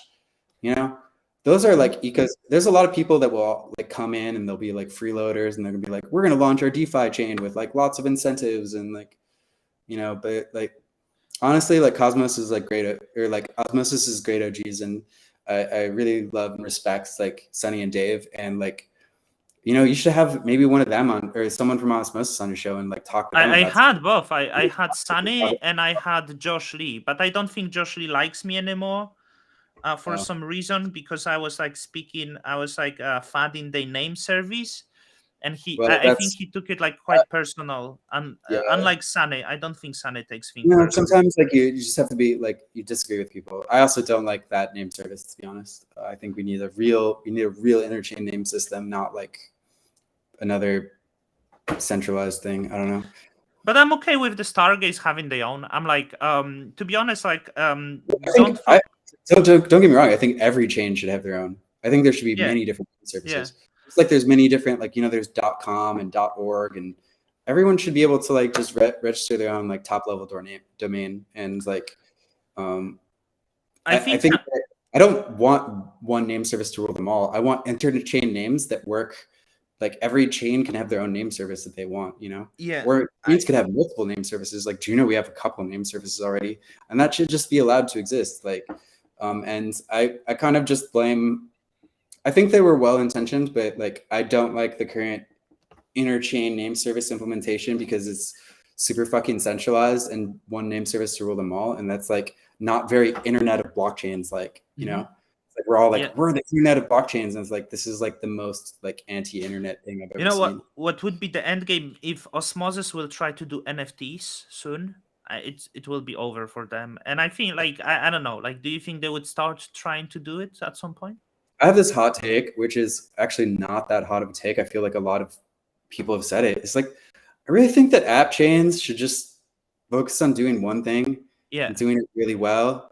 It's like, Osmosis shouldn't be doing NFTs. They should just be fucking like shipping like order books and like DeFi products. I think that also kind of extends to like Stargaze as well. Like, you know, it's like, do one thing, do it really fucking well, and then work on, I think we all need to be working a lot more on that IBC composability thing. This is why I'm really excited about Outposts, by the way, because I think Outposts like get us back to like the heart of app chains. Like, it allows an app chain to do one thing and do it really well, and then compose with the other stuff. Like you shouldn't have to like build a DEX, you know? So many, and then the liquidity gets all fragmented, and you shouldn't have to, you know, build an NFT marketplace. Like, Archway, they're gonna, you know, spend like a lot of money to like pay a team to build like a really shitty NFT marketplace that no one's gonna use. Like, the real model is like that. I think I'm really excited for with Stargaze, and that we're working with like Zeke from Dao Dao on. That's kind of related to like the interchain account stuff we're doing. The real model is like, you have an app chain. It's like the central source of truth, the source of liquidity, and then every chain needs an NFT marketplace, right? You just deploy Outposts everywhere. It's like a franchise, and like, guess what? Artists want to list in the place with the most fucking liquidity, like every time.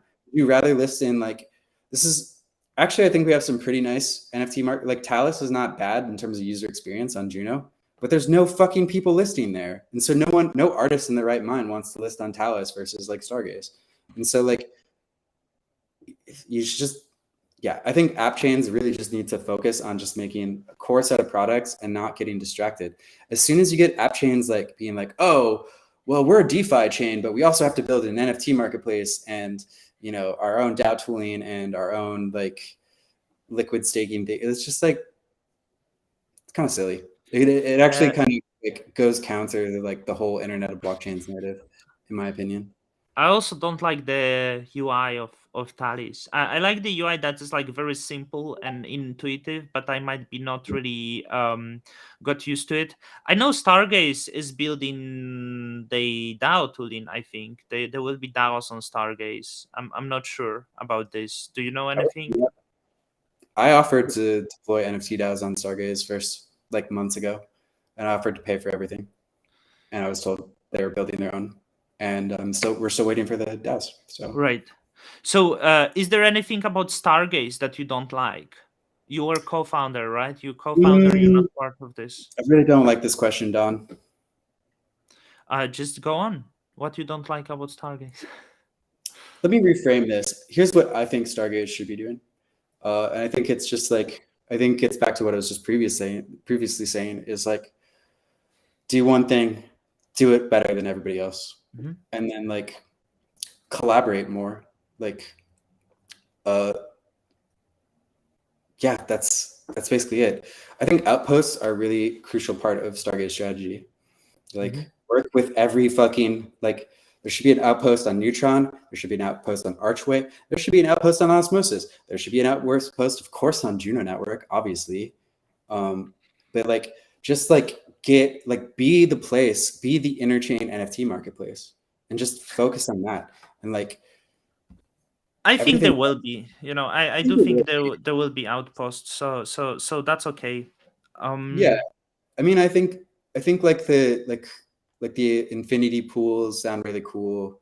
The AMM, I'm a little bit hesitant about, like, personally, but maybe I just don't know. I just don't know enough about it. To be honest. Like, I mean, yeah, I'm looking forward to the AMM, and I was thinking, and to be honest, I quite like this idea because it will help with liquidity on Stargaze. So the problem is, I was quite few times fucked because of the like Osmosis had issues. So for 1 hour, I couldn't access my stars. I couldn't buy the stars to trade. So like kind of having, I don't think there is plan to really beat the DEX. It's the plan to easy on board. So like if you have the atoms in your wallet, you should go easy and swap it on Stargaze, right? Yeah, So yeah, like no, I completely agree. I completely agree. But I think that, I guess my counterpoint would be like, there's a lot of other people in the ecosystem that you could partner with. Wind, for example, or Astroport, or potentially like an Osmosis outpost. Like that would not help in the situation where it was down for a while. But like there are options out there that would allow, like, we all have limited resources as people, and Steve Jobs he was right. He's a bastard. He was like a really mean person in real life, but he was right about one thing. Like, focus is about like saying no. You have to like fucking say no to stuff, because there's a million things to do in the world, and you just have to figure out like what are the few things that I have to do that are like the most important. And like, there's just a ton of stuff to do in terms of like NFT marketplace features, in terms of like just, yeah. So like, if you can, I guess like my perspective is that I think partnerships are great and collaboration is great, and we don't have to build everything ourselves. If you can collaborate with Wind, or you can collaborate with Astroport, or if you collaborate with Osmosis, and then that can get you that DEX piece of functionality, great. You can collaborate with like DAOs. I just want more liquidity everywhere for Stargaze. I wish the Wind would have deep Stargaze liquidity, right? And I also want the centralized exchanges having them. Wind is a fork of Astroport, is that correct? It's a heavily modified fork, yeah. Heavily modified fork. I think like maybe Stargaze like also will do the same. Is the Astroport that great that so many forks happen? I think also the Neutron will have the Astroport. I'm not sure if like what's gonna happen there. I think that's quite natural to happen in like terms of DeFi products. Like a lot of things in Ethereum were also the same way. Like you get like certain like set of smart contracts that are really good, and then people fork it, and a couple of months later it starts not looking like a fork very much. Like people add new features. I think people forget, like, when Uniswap was forked by SushiSwap did actually like innovate a little bit. Yeah, they copied the UI, they copied all the smart contracts, but they added new smart contracts on top of that, which introduced this whole idea of like yield farming, where you would just be like an LP. Like they really introduced the whole LP farming kind of like craze and idea. So it's like, even if you do fork stuff, well, what just happened, Don? Like, Camera off. It's okay. Sadly the battery wasn't full, so but I'm back, right? You can see me. yeah, I can see you. Yeah, it's okay. Just different camera, more similar to the Jake. Sorry for the blinking. I know the blinking annoys many people. I need to figure this out. Sorry, didn't mean to stop you. I hope it didn't. I have it under control. So All right, well, I don't know. I forgot what we were ranting about. It's probably time to move on to a different topic. yeah, we can.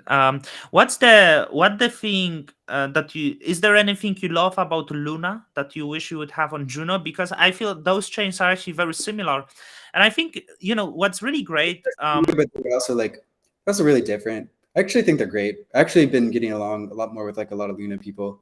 I actually I think we should collaborate a lot more, to be honest. Like, You know what I really like, because Juno is permissionless, and all the applications that happen on Luna, they also happen on Juno, because it makes sense, right? Like, hey, it's there, the contract is ready. Why I wouldn't deploy? So like, I think this is white whale. Do you know anything about this white whale? Because everyone tells me think about white whale. I don't know what it's doing or what is this, but everyone is saying to me hey, white whale, white whale.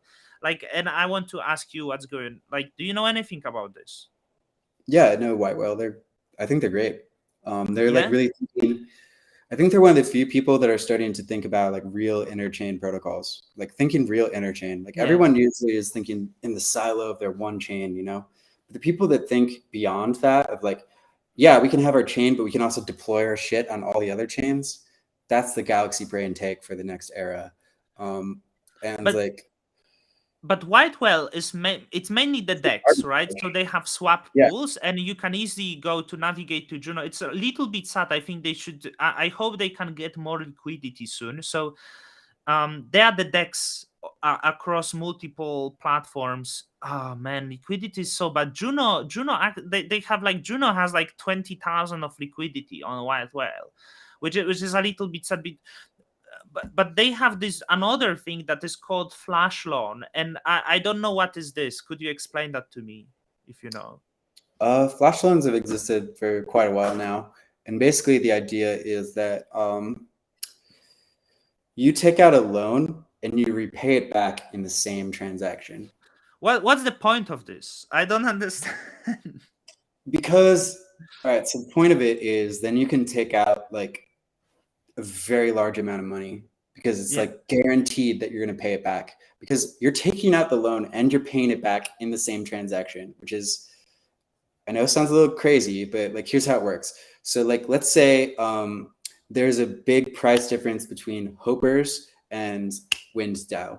So I'm like, okay, there's a huge price difference between like, I don't know, like Juno and like Osmo on Hopers and Juno on Osmo on Wind. So I'm going to take out a flash loan. Let's say there's like enough liquidity to like make this interesting. Take out a flash loan and I like borrow like $50,000 for like a very, very small fee. Like I'm probably going to pay like, $10 or $50 to like borrow $50,000. I'm doing this all in the same transaction. So I take out the loan for $50,000. I like swap the stuff on Hopers. I then swap the other pair on Wind. I repay the loan and I pocket the difference. I understand. It's arbitrage. But it seems also like, difficult for the regular users, right? Because I think that like it's difficult for regular users because this is something that only exists in DeFi and can only exist in DeFi. You will never be able to like go to your fucking bank and like take out a flash loan. Like just, yeah, it's like, but it's one of the things that like, I think a lot of times we like build stuff in DeFi that's like kind of like existing finance, but like flash loans is one of those concepts that's like literally unique to DeFi. Like it just doesn't exist in the old world. Yeah, people say I'm not big enough degen. That's really great explanation, and I think it could be big market, because let me understand that, because I want to say something. So I hope the white whale will get more exposure, but what you just said, it gave me idea that it makes more efficient market. Yeah, Like, totally. because if you have, So then you can get rid we of don't our. want the price differences, but with the flash loans, you actually get closer to this. So the flash loans make the market much more efficient, um, that there is, right? So I think it's absolutely amazing utility. Maybe I will buy myself wild whale. Everyone is shilling to me wild whale. I shouldn't probably shill it on the show like this. You know, I White want whales. to. Hmm? I think white whale's cool. Yeah. I didn't like the name at first because it seemed like shady. Everything that has whale in the name, I absolutely hated. So, man, you're giving me so much clout. There is 40 people watching live. Sick. Wow, holy shit! I'm Yeah, gonna go get a drink. Just a sec. yeah. I need pee so much for, yeah. I mean, do you want to pee? I was like also gonna like Oh, maybe smoke a cigarette. And we break for like, yeah. Let's let's do yeah, let's like break and then come back and we'll have like 40 people just like waiting. waiting. Yeah, give me 1 minute. I'd be fast. Let's like I let people Be to fast what too. I let people watch my It's, yeah. DYDX trade.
Well, it's not in profit.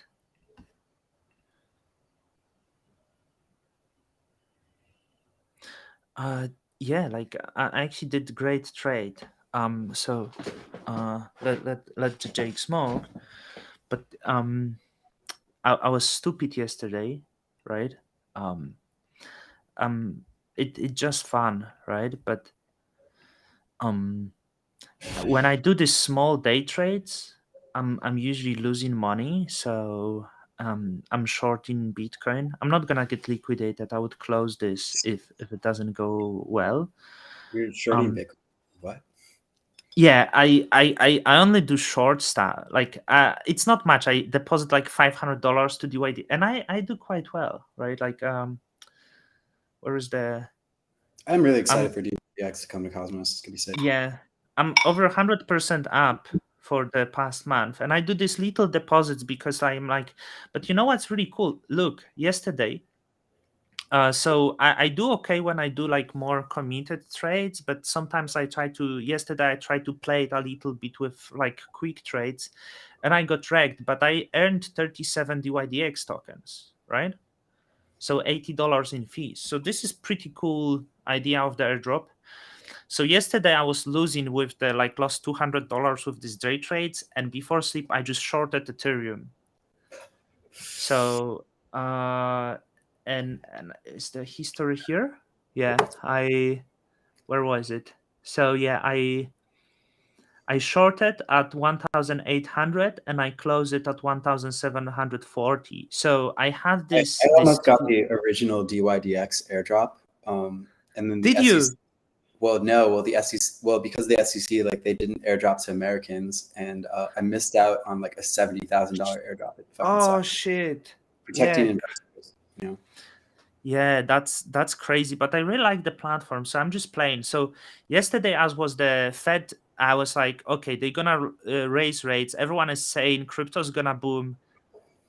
I think it might be priced in. So I just shorted and I was lucky. I'm not saying it's like casino to me. It's fun game. I don't think the traders know most of the traders know what to do, but it's the fun to do now in the bear market. There is not much applications I can do, but I shield DYDX to my friend. He started using 4 days ago and they have referral link. And I didn't do referral link. I should send the friend referral link, and Yep. he already made $5,000 in the fees on DYDX, and I would make 2K. I could retire on making people addicted from trading I and mean, ruining their life, and I would just pocket the future. fees. So I wish we would have something like this in Cosmos for easy to trade in. There's this platform DMEX, but it doesn't have liquidity or anything like And which is DYDX is coming to Cosmos, so yeah, I'm waiting so much for this. I don't think it will boost liquidity that much, but I think it will finally bring some fun for us, right? So, hey, we are doing well. My Juno tokens are pumping. I'm going to claim my staking rewards, and I'm going to DYDX and get wrecked or so. So I think those bring this type of fun. yeah. Um, if people think I'm a little off, like I couldn't fall asleep. So at night I was lying and I was like, shit, I have the chat with Jake. I actually forgot about this, and I was thinking like, oh shit, if I don't sleep, maybe should I cancel it or something like this. But yeah, it worked. But yeah, so sorry if I looked a little bit tired for today. Do you ever trade? Well, how you got the DYDX airdrop? Well, Like I used how you didn't get how you supposed to get that. well, I was like trading on DYDX. I was like longing ETH back in the day. But yeah, I didn't get the airdrop. Did it do well for you? I'm a terrible trader, so don't listen to me for trading advice. I'm just a dev, to be honest. Yeah, you're very different than the dev. It's very different mindsets to be like a trader versus a dev. Like, Mhm. yeah. Yeah, I learned I'm like I'm a terrible fucking trader. it would be quite cool if developers would sometimes do it, maybe. And because like most developers are not like economists, and like I think there is like quite, so it makes a lot of crypto people make ridiculous statement, and also opposite makes the finance people make very ridiculous statements about crypto. And I'm probably the person who make ridiculous statements, right? Like I'm a like example that doesn't know anything. What you drink? Is you still having beer? What's that? No, I've got this like aperitif thing. I don't know. It's Oh, like, yeah, I because like red, right? Yeah, nice, I don't know. nice. You It's like the great. bitter flavor? I Yeah, like the the bitter flavor is amazing. man. I love it. You like? Have you been to Italy ever? No, I've never been to Italy. Yeah, like Maybe, what maybe summer. Who you knows? would enjoy those bitter tastes. Like what's your favorite country that you've been to? Mm, hard to say. Maybe like the Netherlands or like Portugal. I love Netherlands. Yeah, me and my Netherlands. wife we love it. Um, but we I only think did. Mhm. I love the Netherlands. It's great. They have like amazing techno music, and you can buy like mushrooms legally there. It's amazing. Yeah, but they're like the nicest. Yeah, they're so nice. Yeah, Dutch are the nicest people, and everyone speak English. So we like Amsterdam. We go there, and my wife really like to watch the peep show in the red light district. So like it's like you lock yourself in this little, and you have the watcher. Oh my God. And there was like just people fucking. My wife would really like to watch it. And yeah. And when we traveled with her mom, she also wanted to show it to her mom, and I thought it was so so fucking weird. That's so weird. So, It was like the weird. Yeah. Um. Yeah. So like my wife is quite cool. I guess. And yeah, she like the first time we went, she doesn't know how to smoke, but it was the first time like a few years ago she had the brownie and she got so stoned. But I was like at the peak of my depression, and it was really bad, like because I was so depressed, and she was like quite happy and stoned. So I'm sorry, I don't yeah. mean to be laughing, but yeah, I'm sorry. Yeah. It's yeah, it's okay. Now she sometimes she do more weed than me. I started smoking weed just recently after like few years of the break. Um and any other interesting protocols like beyond, like I mentioned white whale, is there anything that is quite interesting Mm, I going mean, on? yeah, there's a lot of interesting stuff that's happening in Cosmos right now. I think Lava Network's pretty interesting. Have you heard of Lava Network? I heard of it, but I didn't really explore that much. I So think I. I really like chains that are actually like, this might seem hypocritical working on Juno, but I really like chains that are like very focused app chains that just do one Mhm. thing and they do it really well. And Lava Network is providing like decentralized RPCs. So like RPCs are basically how you interact with the blockchain. Mhm. Um, and it's important that every part of the stack, if we're like really decentralization maximalists, Mhm. is decentralized. I think a lot of people don't realize when you interact with Ethereum, you're interacting with one RPC provider, which is called Infura, and they all run in Amazon data centers or whatever. Um, Right. like if Infura goes down or if Infura decides to like block people, then Ethereum is down effectively for like 99% of users. And so this has actually been a problem in Cosmos as well. Like uh, I'll never forget we did the Stargaze airdrop, and I fucking love the Kepler team. They're great, but we did an upgrade to like fix an issue, and the Kepler people were in Korea and they did not upgrade their nodes, Mhm. and Kepler was down. There, Oh and wow. at that time there was no way to like switch RPCs in Kepler, Yeah. so like it was a nightmare. I had to like stay up like super late at night to like figure out like a workaround, and then eventually they woke up in Korea and like got their RPCs running. But everyone thought that Stargaze was down, and literally it was not even our fault. It was just like Yeah. Kepler has their own Yeah. RPCs, and like yeah, they've gotten You know, better. It's I just want to. show like that's why I really like Lava Network, is because they're building this like kind of like decentralized RPC Yeah. infrastructure. You know, I want to know, like, if you would have to say to developers from Ethereum to come, like, to develop on Juno, because you know what I like how I advertise Stargaze, because I think Stargaze don't has really really. talk to developers from Ethereum because like a lot of them have made like a fuck ton of money Mhm. and they know Solidity, and that's their thing. You know, I actually find it way easier to find like Rust developers that don't know anything about blockchain, which is the great thing Mhm. about programming in like Rust, is that there's way more Rust programmers than there are Solidity programmers. And so it's like way easier to find really great Rust programmers and then get them interested in blockchain versus like trying to get Ethereum people that have like a million opportunities coming their way, and like they don't they don't really they know Solidity, so they like Mhm. it for all it works. They made a ton of money off of it, and they're just going to keep doing that. I found it's like way more effective. Like, so for example, like all like most of the data programmers like didn't do like blockchain stuff beforehand. They were just like Rust program. Like Zeke, for example, is a great he's a great example. Like, What did he do before? Yeah. I mean, he was pretty fresh out of college, but you know, he was working. Like he did a lot of internships in like big tech. He worked for Cloudflare. I don't know if Cloudflare is a really big, important like web company, but he Mhm. was like writing like Rust networking code there.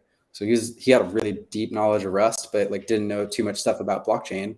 But it didn't really matter because he was a great Rust programmer, you know. Like, Mhm. and so I find it's like it's actually a lot.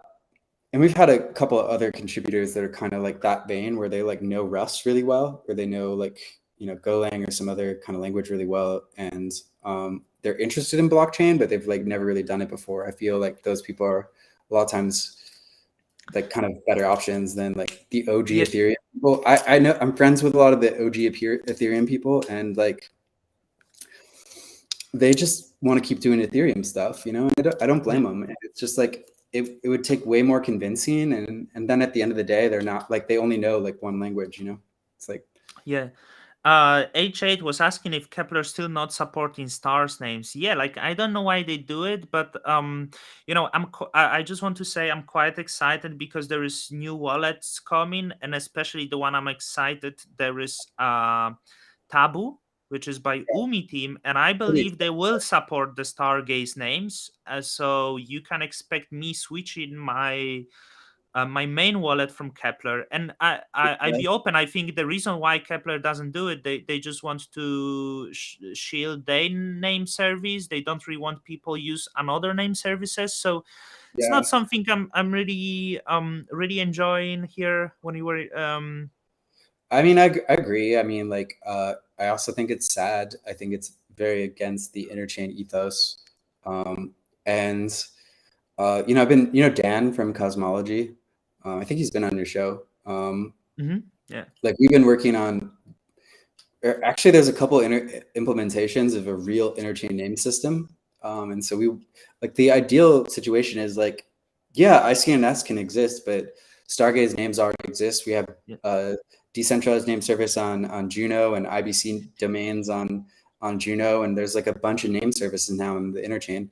And why shouldn't they all work? And so like, we have code to make this all work, and we're talking with the wallet people to like get it to integrate, because I think it's unacceptable, really. I think that honestly, Kepler, I hope that they change course eventually when all the other wallets do, because I think that's best for the Interchain. And I honestly wish the Interchain name service project well, but like, we really need an Interchain name system that is like not based on one chain. That just doesn't work. We need. I think it's completely viable for like, Evmos has its own name service. They have their own ENS clone or whatever. Like, there's going to be multiple name services in the Cosmos, and a true intername system should be able to like support them all. And I think anything else is just lazy. Like, it was just too rushed, not enough thinking. I think we need to like, I think wallets should support Stargaze names, and I think they should support a bunch of other names as well. Like, as H8 said, I will use different wallet just because of this, and I will shield different wallet just because of this. Chaotic, no, it's illegal. Actually, even CBD is illegal. They have in the TV advertisement about CBD being illegal and don't use it, like TV ads here. So yeah, but it's I don't know, like a lot of people do it, and a lot of finance guys do coke here as well. Like there's a lot of drugs in Hong Kong. It's like big smuggling hub regardless. So well, maybe I shouldn't do it because maybe someone watch it. I don't know, but you should be on live video chat. They might come knocking on your door. They're gonna be like, knock knock, and be like, nah, it's what would they charge me with, right? Like, you cannot charge someone for the someone that said the words. I'm not on Timmy's payroll, but I really like Umi, so I should disclose this. I knew that Umi had the program. If you make video about Umi, they can reward you after if you submit. So they actually told me, and I did it once. They stopped it because there was a lot of people who didn't do videos and suddenly start making videos that no one watched and then start applying. So that was the problem. But a lot of projects do this. I know Chihuahua has like 5 people on the payroll, which is like crazy because a lot of it's a little bit annoying. There's quite few accounts that simply follow who has the ambassador programs, and they literally go to all of those chains to be in ambassador programs, and they like just for this they're like ambassador chasers. I quite dislike it, like, but I'm on the Stargaze payroll. I want everyone to know. And I tell you something, like hey, I'm really hoping that when like unveil this new governance tooling that's going to allow for gauges and stuff, I think it'd be great for you to be on the Juno payroll as well. Yeah, You're gonna have that to would be. compete for it. People will have to vote for you, and you know, like they might not Yeah, vote for other people. well, I'd love to get money, obviously. But it's always but I want to speak of the names, because this, like, it makes sense because wherever you go, like, let's go to Pixel Wizards, right? I'm sharing. Like, look how many names already have adoption, like, and those names, right? Like, Propofol, like that's the odd name. Saga Stars.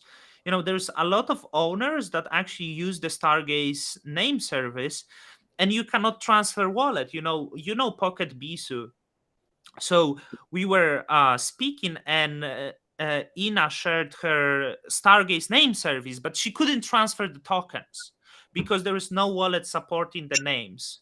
So it was a little bit annoying, but when you go on Stargaze, there is big adoption of the names. Yeah, they're great. And honestly, another thing I like about the Stargaze name service is it doesn't force you to dox your identity. Like, Yeah. With ICNS, I had to connect my Twitter account. Great. I mean, my address is pretty public, but like, I think a lot of people just don't want to fucking do that. They don't want to link their Twitter account to their like fucking address, and I don't blame them. And I like, but I also think it's perfectly legit for a name service to do that, which is why as an interchain name system, we need many different name services. We can't just have like one. Like the idea that there's going to be one name service to rule them all just is so anti-Cosmos. And I really hope that Kepler and Osmosis folks come around because like, I just think it's unacceptable to really, it makes the interchain look like a joke. Like, yeah. I do agree with that, but I like how the things I will also slowly. say that I love the Kepler team. I love the Osmosis team, and I think they're really well intentioned. But at the same time, that's how I feel about it. I think that it's too centralized. In reality, there's already many different name services, and there's going to be more. Like there's just going to be more, and like we need an interchain name system that can support all of them. I want to know how you support in one wallet, right? Because there is name service on Juno. I think it was done by Frey, Alex, right? There's a couple actually. There's like 3. Yeah, I'm only know this one because I hoarded the names, which was maybe good hedge because I have like 100 names that costed me 2 or 3 Juno, which I believe would be like substantial, like it's like maybe was interesting hedge that was there. So how you adopt it in one wallet? Like you simply, like, let's say there will be Taboo, and for Juno they accept these names. Yeah, sure. And Okay, so this comes into like kind of like interchain standards a little bit. I'm gonna try to like make this not technical at all, but like one of the big problems with I think the existing name services, the quote unquote interchain name services that are anything but, is that they let you register a name for all the different chains. So for example, with ICNS, you can register .osmo and .stars and .juno. This is also was true for Stargaze early on, as you can also register .juno, like you can have like Jake.juno, you can have Jake.osmo. This creates a fucking problem though, because what is the single source of truth? There's not multiple google.coms. When you type in google.com in your browser, you only get one website, right? You don't have to think about, oh, I need to like change my domain name system servers to like this thing to get this result. Like from the user's perspective, there's one name for all the internet, and that matters, google.com. If you go to google.book or google.zone or whatever, you might come up with random shit, but like there's only one google.com. So I think the first like kind of fuck up for like the interchain names is that we like let people register Jake.juno and Jake.stars and Jake.osmo. And then there's multiple ones for each one. And it's like, which one's the true one? Like, right? That's like really fucked up. So there's actually Shane's like written like a really great post about this that is kind of like summarizing like the possible solution space. So the first one is, this is kind of the easiest one to understand, is that we could have, we just limit chains to only mint like one name. So like .stargaze can only mint .stars, for example. Like I shouldn't have a name service on Juno that allows to mint a .stars name, right? And the wallets shouldn't recognize it. When the wallets see Jake.stars, they know that's a Stargaze name service. Just like if the wallets see Jake.dens, they know that that resolves on the DNS service on Juno. Or if they see Jake.icns, they see that it resolves on the Interchain name service, for example. So that's one way of solving it. It's just like, don't let chains, like, we just all come to agreement. We talk with all the wallet providers. We are just like, you can't mint names for other chains because that's not your domain, right? Another way we can do this, which is something called fully qualified names. So this is a little bit more complicated. Basically, you add a little bit of extra information in the names that make them more resolvable in the interchain. It's a little bit more complicated, but yeah, fully qualified names. I think that's probably like the best way to go. So you'd have like Jake at stars.sns or whatever, SNS Stargaze name service. And then you could like resolve a name on a particular name service for a particular address type. So we have a whole group that's working on it. If people are interested in this, check out Shane from Stargaze. He wrote like a really great summary post of all these different solutions and the trade-offs. I think we're going to be going with probably like fully qualified names, and there's really like we can make the UX around this like very, very amazing. Because like oftentimes like when you're like using a wallet like Kepler, for example, you're sending someone Osmo, and you know that like, well, I'm sending them Osmo, so I'm going to use their Osmo address, like, and then you can just type in something really simple like Jake.stars, and then just figure out what that should be. I don't want to like get too much in the technical weeds, but it's not really that hard. And frankly, all this shit has been done before with the actual fucking internet. Like they were able to figure out a long time ago of like how there can only be like one human readable name. There's not multiple google.coms. There's only one, you know? And if you type in google.zone, you're going to come to like some other weird stuff. You know, if you type in whitehouse.com, it goes to, I think, a porn site, which is crazy. Like the White House doesn't even own whitehouse.com. Yeah. So, yeah, Handshake protocol. You know Handshake, right? Yeah, totally. I owe quite a few names. I owe very prime name on the Handshake. Actually, I owe that ATH all time high. So I hope. I think Handshake is really cool. I actually have a friend that used to work there, RIP. But what's the name? My friend Hans used to work there. He sadly passed away. He was an amazing person, but actually worked on stuff for a while as well. I think Handshake's a really awesome project. At the same time, I really just don't believe in like one name service to rule them all. I think that in actuality, the internet does not work like this either. The .com name servers are completely separate from .org, from .zone. Everything is like independent. And I think that that's kind but they are controlled by the one institution, which is ICANN, right? So there is ICANN, so we would need an equivalent of ICANN, but I think we can come up with could be Handshake, right? No, like could be Handshake. It's proof of work. So I mean, it could be Handshake, it could be Cosmos Hub, it could be honestly just a GitHub repo. We could just literally use GitHub repo for this task. We actually use GitHub repos for a lot of this kind of like shared infrastructure to keep track of. There's this thing in Cosmos called the cross-chain registry, which has information about all the IBC connections for all the different chains, the names of the tokens, the token images, like all that information exists in one repo already.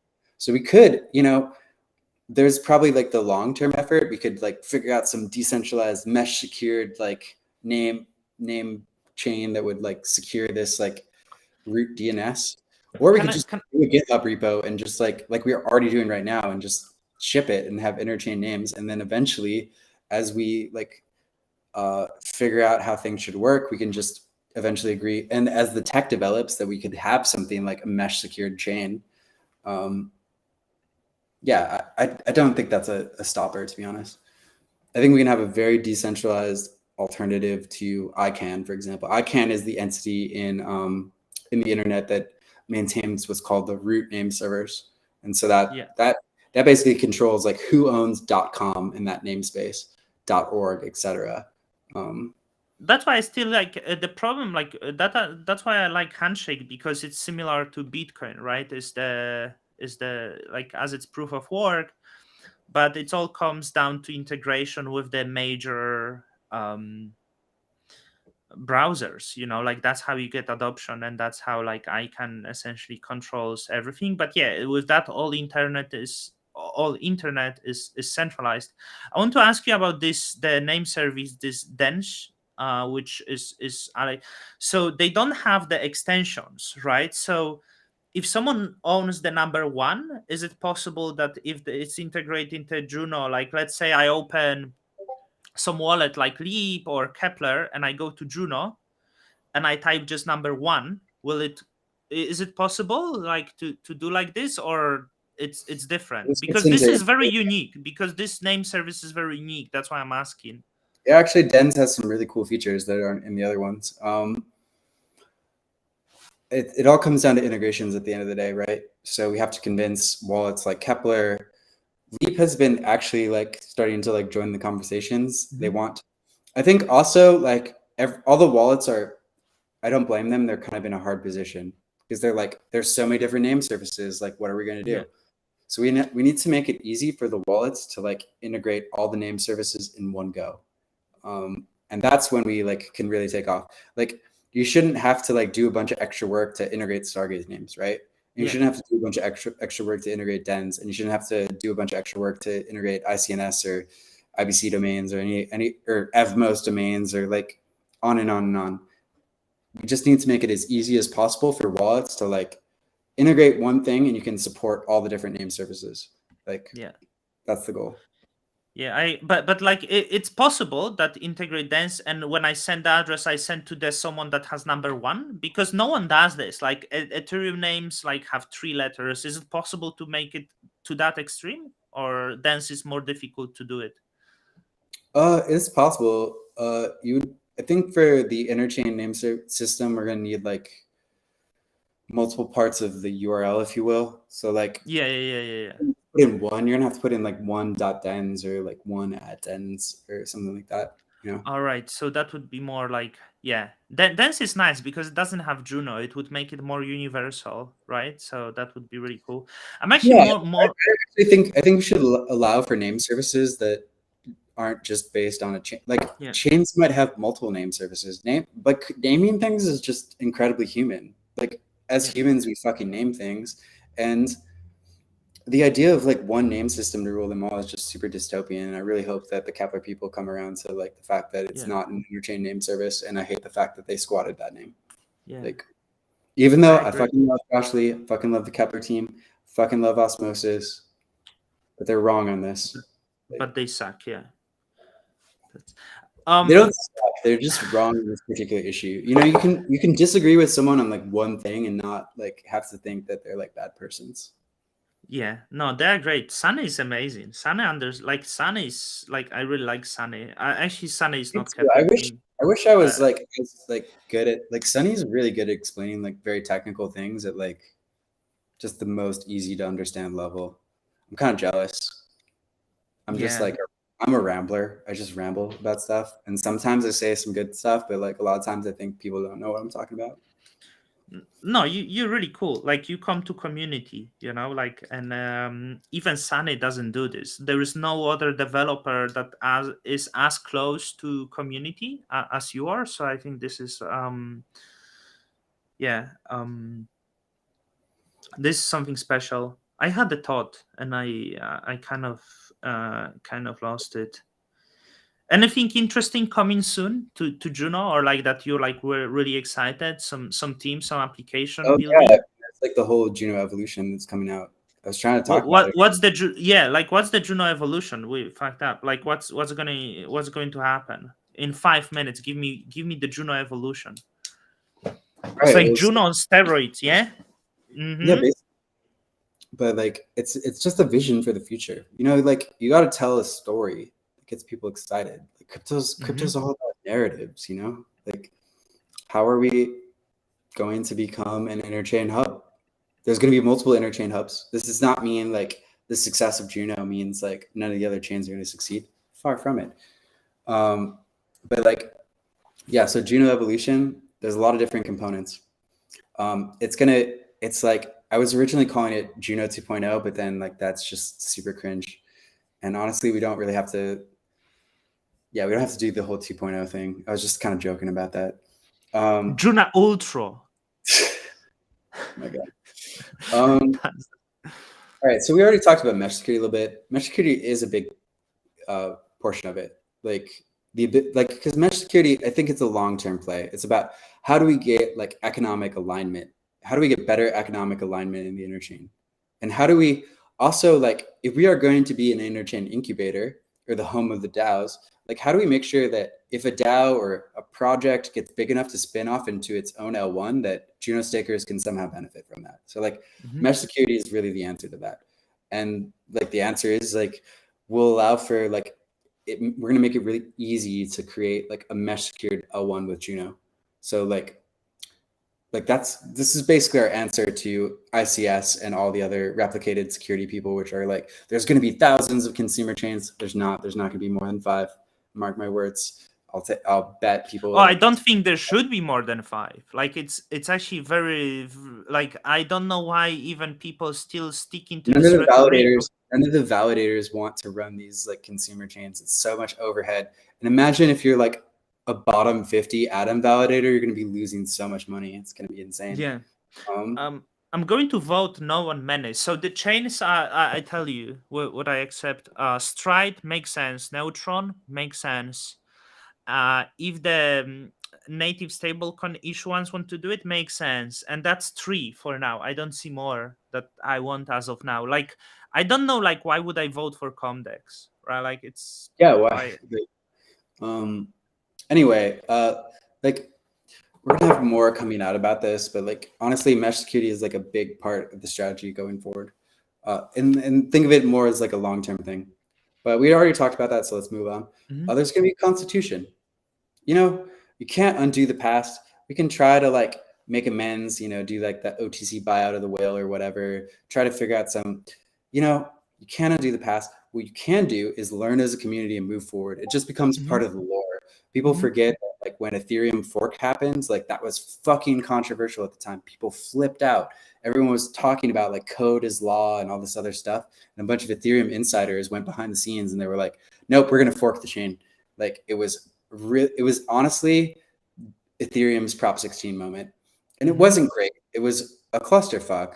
And what matters is like, yes, mistakes happen as long as you can move forward as a community and like learn the lessons. The Constitution is a really great chance for us to come together and explain what our values are as a community, what we will never do again.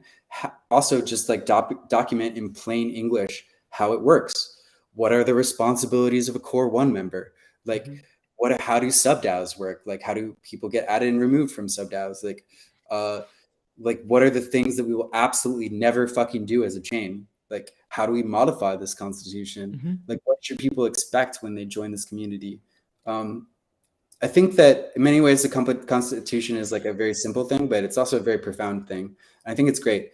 You know, in many ways, it's a chance for a new beginning. And so for us to like figure out how we want to operate going forward. And once we all agree on the constitution, we can also look back retrospectively and think about like how we might want to address things that happened in the past.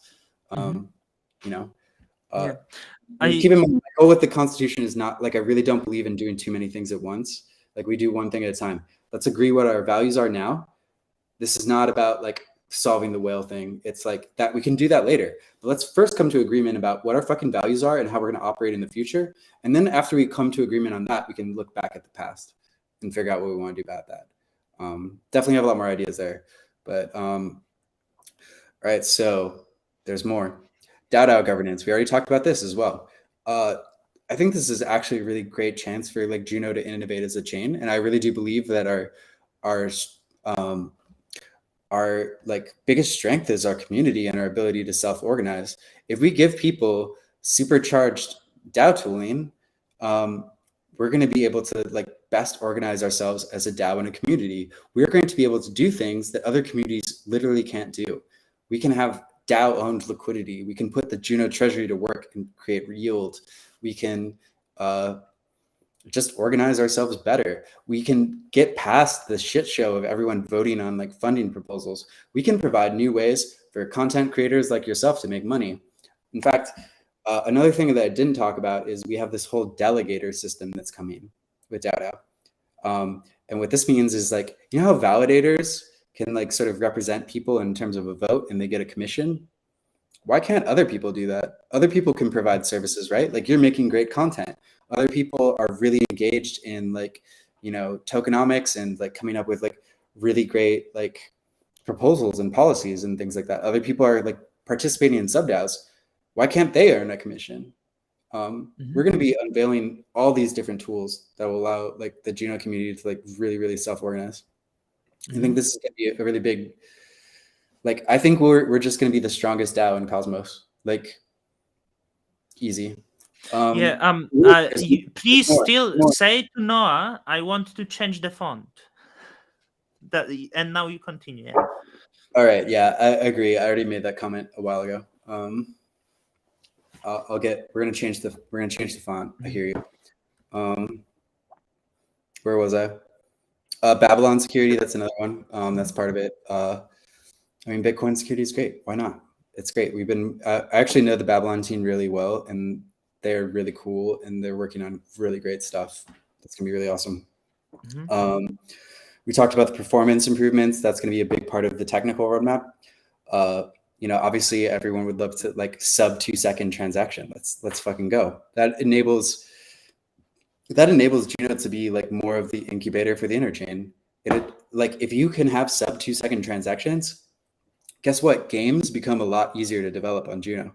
Like it does, like when you have to like wait 6 seconds for a transaction, that can like really kill a game. But if we can get like sub 2 seconds or even sub 1 second or like around 1 second, like you can make great gaming experiences with that kind of shit.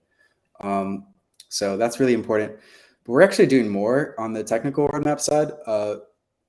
I've been talking with Reese a lot about CosmWasm modules. So why even write a Cosmos SDK module? You usually write a Cosmos SDK. This is a little bit technical, I'm sorry. You usually write a custom Cosmos SDK module for access to the begin blocker and the end blocker. These are special functions that run at the beginning and end of every block that can do like special things like payout rewards or whatever. And as simple as that is, it really unlocks like a whole bunch of features. And so we're actually going to pioneer like CosmWasm modules. So instead of building an SDK module, you write a smart contract with some extra special stuff in it that can do everything a Cosmos SDK module can do for the most part. And I think this is going to really unlock a lot of rapid development at Juno. There's some big problems to solve in the Cosmos SDK. Like, for example, we've got all these tokens that are starting to accumulate in the community pool treasury, like Loop token, probably worthless. We might have some other ones that might not be worthless soon, like coming to the Juno DAO. And we maybe want to distribute these to stakers. How do we do this so in like an efficient way? There is another big problem is like sort of validator concentration, and how can we like really get around like the current staking system? CosmWasm modules is really going to unleash like really rapid Juno feature development, and we're just like I really think it's going to be the start of like a new like kind of interchain stack of like frankly development with the Cosmos SDK is kind of a nightmare. Every time the Cosmos SDK version changes, you have to manually upgrade all the fucking modules, and it's a nightmare. And if you can just write a smart contract, guess what? That's going to be like way easier. You don't even need to do a whole chain upgrade for it. You can just vote it in. CosmWasm modules, it's kind of like a nerd thing, but I think it's going to be really cool. And for non-technical people, what it means is like with Juno, we're going to be able to ship features much quicker, and that's great. There's I'll let also you, we have more, but like I feel yeah. like I've been talking for a while, so. There is also Dao Dao token, which is Dao, right? And it's being distributed solely to contributors. So I want to say that this is the way to get engaged, because many people don't know about the Dao Dao contribution in Discord. And I don't think it's great just for the users, but if there are people who know how to contribute to DAO DAOs, and I know have ideas. So for everyone watching this, there's still 30 people. You see how DAO DAO looks like. Rarma shared me this proposal, and to be honest, I think the UI for this, like when I look at this, it kind of sucks. Don't you think, Jake? There's cool, it's a few options, but this is like massive mess over here a little bit. I want to say to people who have ideas for DAOs and want to contribute, you can actually contribute on DAO DAO, Yeah, which would totally. be absolutely amazing. I and mean, and you can be part of this DAO, which is DAO DAO. It's a DAO, so if you contribute, you are part of this. So this is the way to get actually engaged in the DAO and Juno, and be rewarded for the contributions. I know there might be some people who have ideas, but this is the way in Cosmos you get engaged. And when I get with new people, especially from Ethereum, they often are weirded out, because it's quite difficult to get across the concept that, hey, it has to go through the governance, it's up to community, it doesn't work as the company. And people are often like, oh, I don't like it, like, because it's such a like radical concept that people maybe don't really get it across right away, Yeah, but you're right. I mean, like, Dao Dao is a great community to join, and we're always looking for contributors. And you don't have to be technical. You can provide UI feedback. You can find bugs. Like, people get DAO tokens for finding bugs. You can make YouTube videos about DAO DAO features and explain how to use the crazy amount of features that we have. And that's like, those are great contributions. And like, yeah. So Yeah. if you're listening to this still, and you're one of the 40 people, consider you're contributing to Dao Dao. Also, if you're launching a project on Juno, like Dao Dao is a great place to hang out. There's like a ton of really fucking smart, awesome devs there. And a lot of people have like started like just hanging out in the Dao Dao Discord, and then they like, or contributed to Dao Dao, and they go on to like launch their own project. So yeah, I need to make those DAO DAO videos, because I want a lot of DAO shit. DAO tokens. So I did Honestly, some like, like the I think there's a lot of features in Dao Dao that people don't even realize exist because like we've never yeah. made a video about it, Like Yeah, so it's talking on Spaces time last for night, me. someone didn't realize that you could mint NFTs on Dao Dao, and Yeah. that you could just mint them to an address, like with no code. That's I'm going to organize the DAO DAO week. Whole week I will be posting on the DAO DAO videos. Like Yeah, let's go. that's maybe next week. I'm gonna do the week of DAO DAO. Yeah, make sure to make a So video on like the process for submitting to like the contributor drop too, so that people can like understand how like Dao Dao works. I did it once, and I think I don't remember where is it. I will find it, because I did it once. I received some, like, I don't know, was it 300 DAO DAO? Well, it was nice, and it's kind of nice that they are non-tradable. By the way, you know of Nomic? Sorry, because I know you like Rust, and Trust. and Matt seems like Rust obsessed. I really like it, because he's such a low-key guy that just develops this bridge himself, and it's all done in Rust. It's actually Stack. It's like, and like, have you had a chance to look into Nomic code? Yeah, Were you interested? yeah, I think it's great. I've been looking at all the Rust code. I would love Yeah, to just move away from Go entirely, but I'm a Rust maximalist as well as a DAO maximalist. So, yeah. um, Was it impressive? There's only like 2 people working at Nomic, Matt and I think it is. his I mean, it brother. is pretty impressive. Like, I've not reviewed everything in fine grained detail, Yeah, but like they've done a lot. yeah. I think it's a great project. I'm excited. Anything you want to shill before we end? I think it's a good time to end. It wasn't done shilling Juno Evolution. Something beyond Juno or on a Juno? Dao. Okay. Do I mean, you have your favorite NFTs on Stargaze? obviously, Dao. Like What's your favorite NFTs on Stargaze? bad kids, come on, like bad kids are great. Uh, I picked up some Pixel Wizards. I picked up a meme duck, just one, but I like it. It's cool. do Um, you do you like some NFTs on Ethereum? Do you have some NFTs on Ethereum? yeah, I've got like an OG CryptoKitty. It was Gen 3. CryptoKitties, actually you should do a video on CryptoKitties because it was actually one of the most advanced NFT projects ever. They had all this crazy awesome functionality and shit, and it was so ahead of its time. CryptoKitties is the future. That shit came out like a long time ago, and yeah, CryptoKitties is awesome. You should get into it. They went. Unfortunately, they have this whole breeding dynamic where you get the one CryptoKitty and you can breed it with another kip, and it makes a new one. And then that kind of made like there's so many different generations, and it's like really only Gen 0 or Gen 1 is worth anything these days, which is kind of sad. I'm trying to find how much is the OG's worth on the. You have Gen Z, yeah, Gen 1 collection. No, Oh I yeah, have they got. Gen 3, Sorry. man. Um, what's the? Yeah, they kind of went to shit. 2 million items. Yeah, like but there was But they were really cool, and it was one of the most innovative. I feel like every other NFT collection since like CryptoKitties has just gotten super lazy. They're like, here's 10,000 whatever, and that's it. And like, man, there is the most expensive was sold for 600 Ethereum.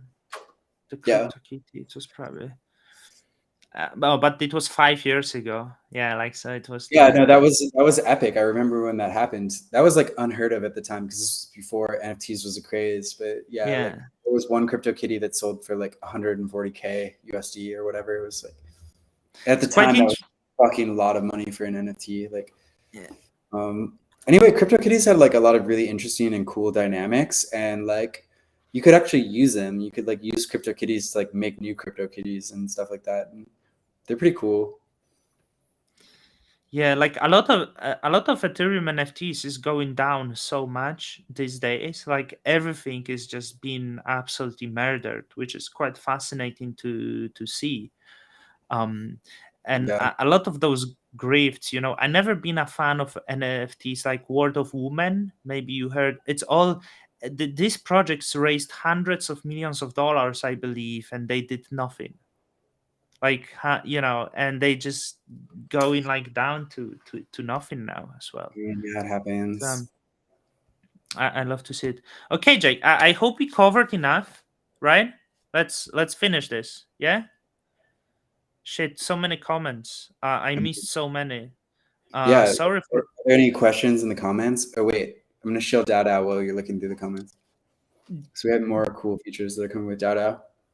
Not just this week. I mean, this week we've got fucking vesting, like real payroll features. We got like new Auth features that are coming in that are really really cool. We have fee share, so you can like actually, if you deploy a smart contract, you can earn all the transaction fees from it, which is really sick.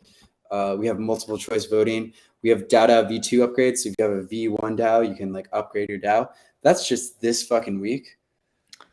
We have You know more. what? We have like, uh all right, go Sorry on. to stop you. Yeah, Do I'll you, do just you see this? Yeah, like go people on. want to hear this, like people don't want to hear about um the data features, the cool new Juno Evolution stuff. They just want to hear us talk about like Money. Here is the guy, Crypto Factor. You see this comment? Crypto Factor. So this is he this is my friend. This is my friend. He has a YouTube channel, and it's not really Cosmos YouTube channel. You see it? yeah. He mainly cover Bitcoin and stuff. And I actually once went on Crypto Factor. You might like, not many people know. It's like if I could find it, shit, where is it? Around 6 months ago, I think I went on Crypto Factor and I shield Juno and Stargaze, Oh my god. and I think you should. Read out What that. I'm saying, I Great. think you should go on Crypto Factor. Paul, are you still there? Like make like Jake, go to other channel from like outside of the cosmos and shield Yeah. Juno and Dao. If you're interested, like of course, like but I think it would be cool to yeah, do, like let's get you hooked up. And because you always come to me, you come to Sito, you come, but we never have exposure She outside. does Like not let's do invite something me on different. anymore because like I don't just like mindlessly show at him. Like, No, that's okay. You don't have to. Like you shield Juno and I mean, I have critical things to say about Adam. I actually have a lot of hope for Adam. I think it's gonna be just fine. I just think that there's not gonna be more than 5 replicated security chains because let's be real. And HKU is saying about the potential of NFTs. I hope you will realize this on Stargaze. The Crypto Factor was buying Trailer Park Boys. Yeah. And I Yeah, gave him I bad kit. I think Stargaze is gonna just be fine. Like I'm actually super bullish on Stargaze because like honestly, I think Outposts just do it. It just like Outposts alone will just solidify like Stargaze is the central piece of NFT liquidity. And yes, there's a million other features that could be built and they will be built eventually given enough time. But like what is the most important thing to be done? Like I'm always like what is the job to be done?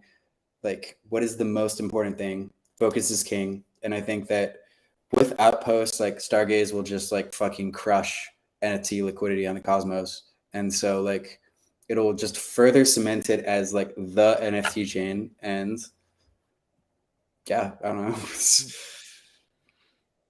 Yeah, that's cool. There's But all the other stuff would be nice. I mean, like SudoSwap is nice, and like all the other like there's a lot more things that could be added for sure. Like I made 0.3 Ethereum on SudoSwap on the yield. Now it's dead. So there's SudoSwap is dead. When did that happen? no, because the volume on my NFTs got dead for 1 day. But SudoSwap does great. My friend, my milady friend got a job at SudoSwap also lately. So I love it. I want it on Stargaze. Yeah. One of the things that would be really good to talk about sometime is like I think we could just do a better job. This is one of the things that I'm trying to figure out with like Juno as well is like we can do a better. I think it's even more relevant for app chains is like we need to do a better job as a community of funding devs, but doing so in an aligned fashion. So things like the vesting contract, like I think, there's this huge fucking like community pool of stars, right? And you don't want to just like pay people liquid so they cash it out. But if you can make them long-term and aligned, so you give them vesting terms, for example, like your stars are going to vest over like 2 years or whatever, you should give them a fat amount of stars, but you build in a clause that the community can cancel it if like they don't like how things are going. I think that kind of stuff is really important for us to like figure out as a community because like not everyone is in the same position of like Osmosis that got like a $30 million check from Paradigm or some of the other places that have like a lot more liquidity or like huge VC bags. Like we need to be scrappy and like figure out how we can like fund devs but still keep everyone aligned. That could teach you a lot of money management, right? Like learning practice, how to manage the tokens and how to monetize them. Like that would be great working, like because I think we can get lean. I'm not sure if I sent you the blog of Andre Cronje from Phantom. They had problems, right? I'm not saying they're perfect or something, but it was quite interesting blog on how they manage Juno's been the running funding for like the past like 6 months basically, or like 5 months or whatever. And it's been fine. I actually think it's good. It's healthy to go through, Yeah. It's like you have to learn how to run lean. Yeah. Like HKU is saying community canceling can be dangerous too. Like so many people got I got canceled quite a few times, but like probably there's so much drama in Cosmos. Like that's the like funnest thing. It's very special because of this, because everything like really happens on like Twitter, social media. Jay. Twitter's bad for that. Twitter is just like super negative. Whenever we talk to each other face to face, is like never. It's always good, but Yeah, I don't like, everyone thinks I'm hateful or something. I'm not really, like, I'm okay. Like, I was thinking, like, as you speak of SudoSwap, if I would have more of the floor bad kits, and if Stargaze would launch infinity pools that respect the creator royalties, and if we already have the bridge to Ethereum, what I would simply do, I would take my bad kits, bridge them to Ethereum, and do pseudo swap where they don't respect the creator royalties, and I would make a bag because I would be more competitive than anyone on Stargaze. I think that's that's actually good. Like, you will be able to do it. Like, you will be able No, to bridge your exactly. Stargaze NFTs to Ethereum. We're in complete agreement. I think royalties are stupid. Yeah. Like, I'm also like, this is the exciting, like, the bridge to Ethereum not necessarily might bring the NFTs in. It might bring push the NFTs out and see, like, if there is opportunity to Yeah, I make think that's money. fine. I think we like, this is my last maybe thought for this thing, is like we get all fucking protectionist about stuff. Oh no, Yeah. things might leave. Oh no. Oh, people might like pay fees and other tokens. Like people get all like protectionist about it. And you know what? That is like fucking old world thinking. That's mercantilism. You ever learned about mercantilism in like old school Europe? It was really big in like the 1700s and the 1800s. But eventually, like free market capitalism won out. You know what I mean?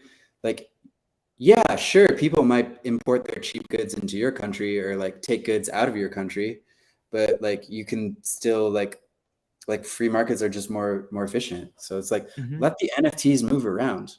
Like I would Yeah. argue that if people are even bothering to pay Ethereum gas fees to move Stargaze NFTs over to Ethereum to do pseudo swap or whatever, it's actually making Stargaze NFTs like more Yeah. valuable.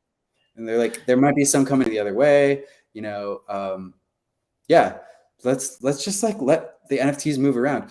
There was this big worry, I think, in like Stargaze and other communities of like, oh no, if we have interchain NFTs, like people might launch NFTs other places. It's like people It's are good. already launching NFTs other places, and we're like with Outpost, we're gonna like build a place where like everyone's gonna fucking list their NFTs on Stargaze, and yeah, some people might list elsewhere, some people might move their NFTs to Ethereum or Juno or whatever. Like who cares?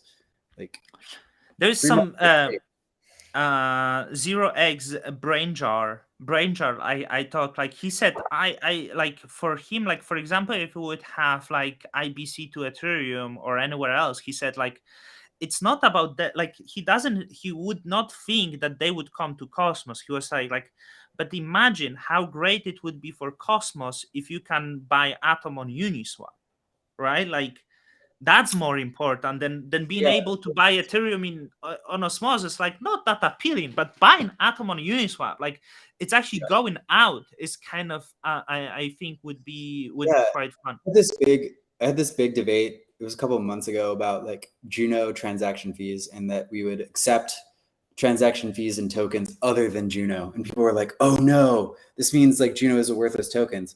No, what that means is that we also like it's tit for tat. Like we'll accept Osmosis for transaction fees, but Osmosis also accepts Juno for transaction fees. Hmm. And that allows for more seamless like interchain commerce. It's like free trade basically. It's like rather than trying to like impose these like tariffs or whatever, which never work, people just get around them. Yeah.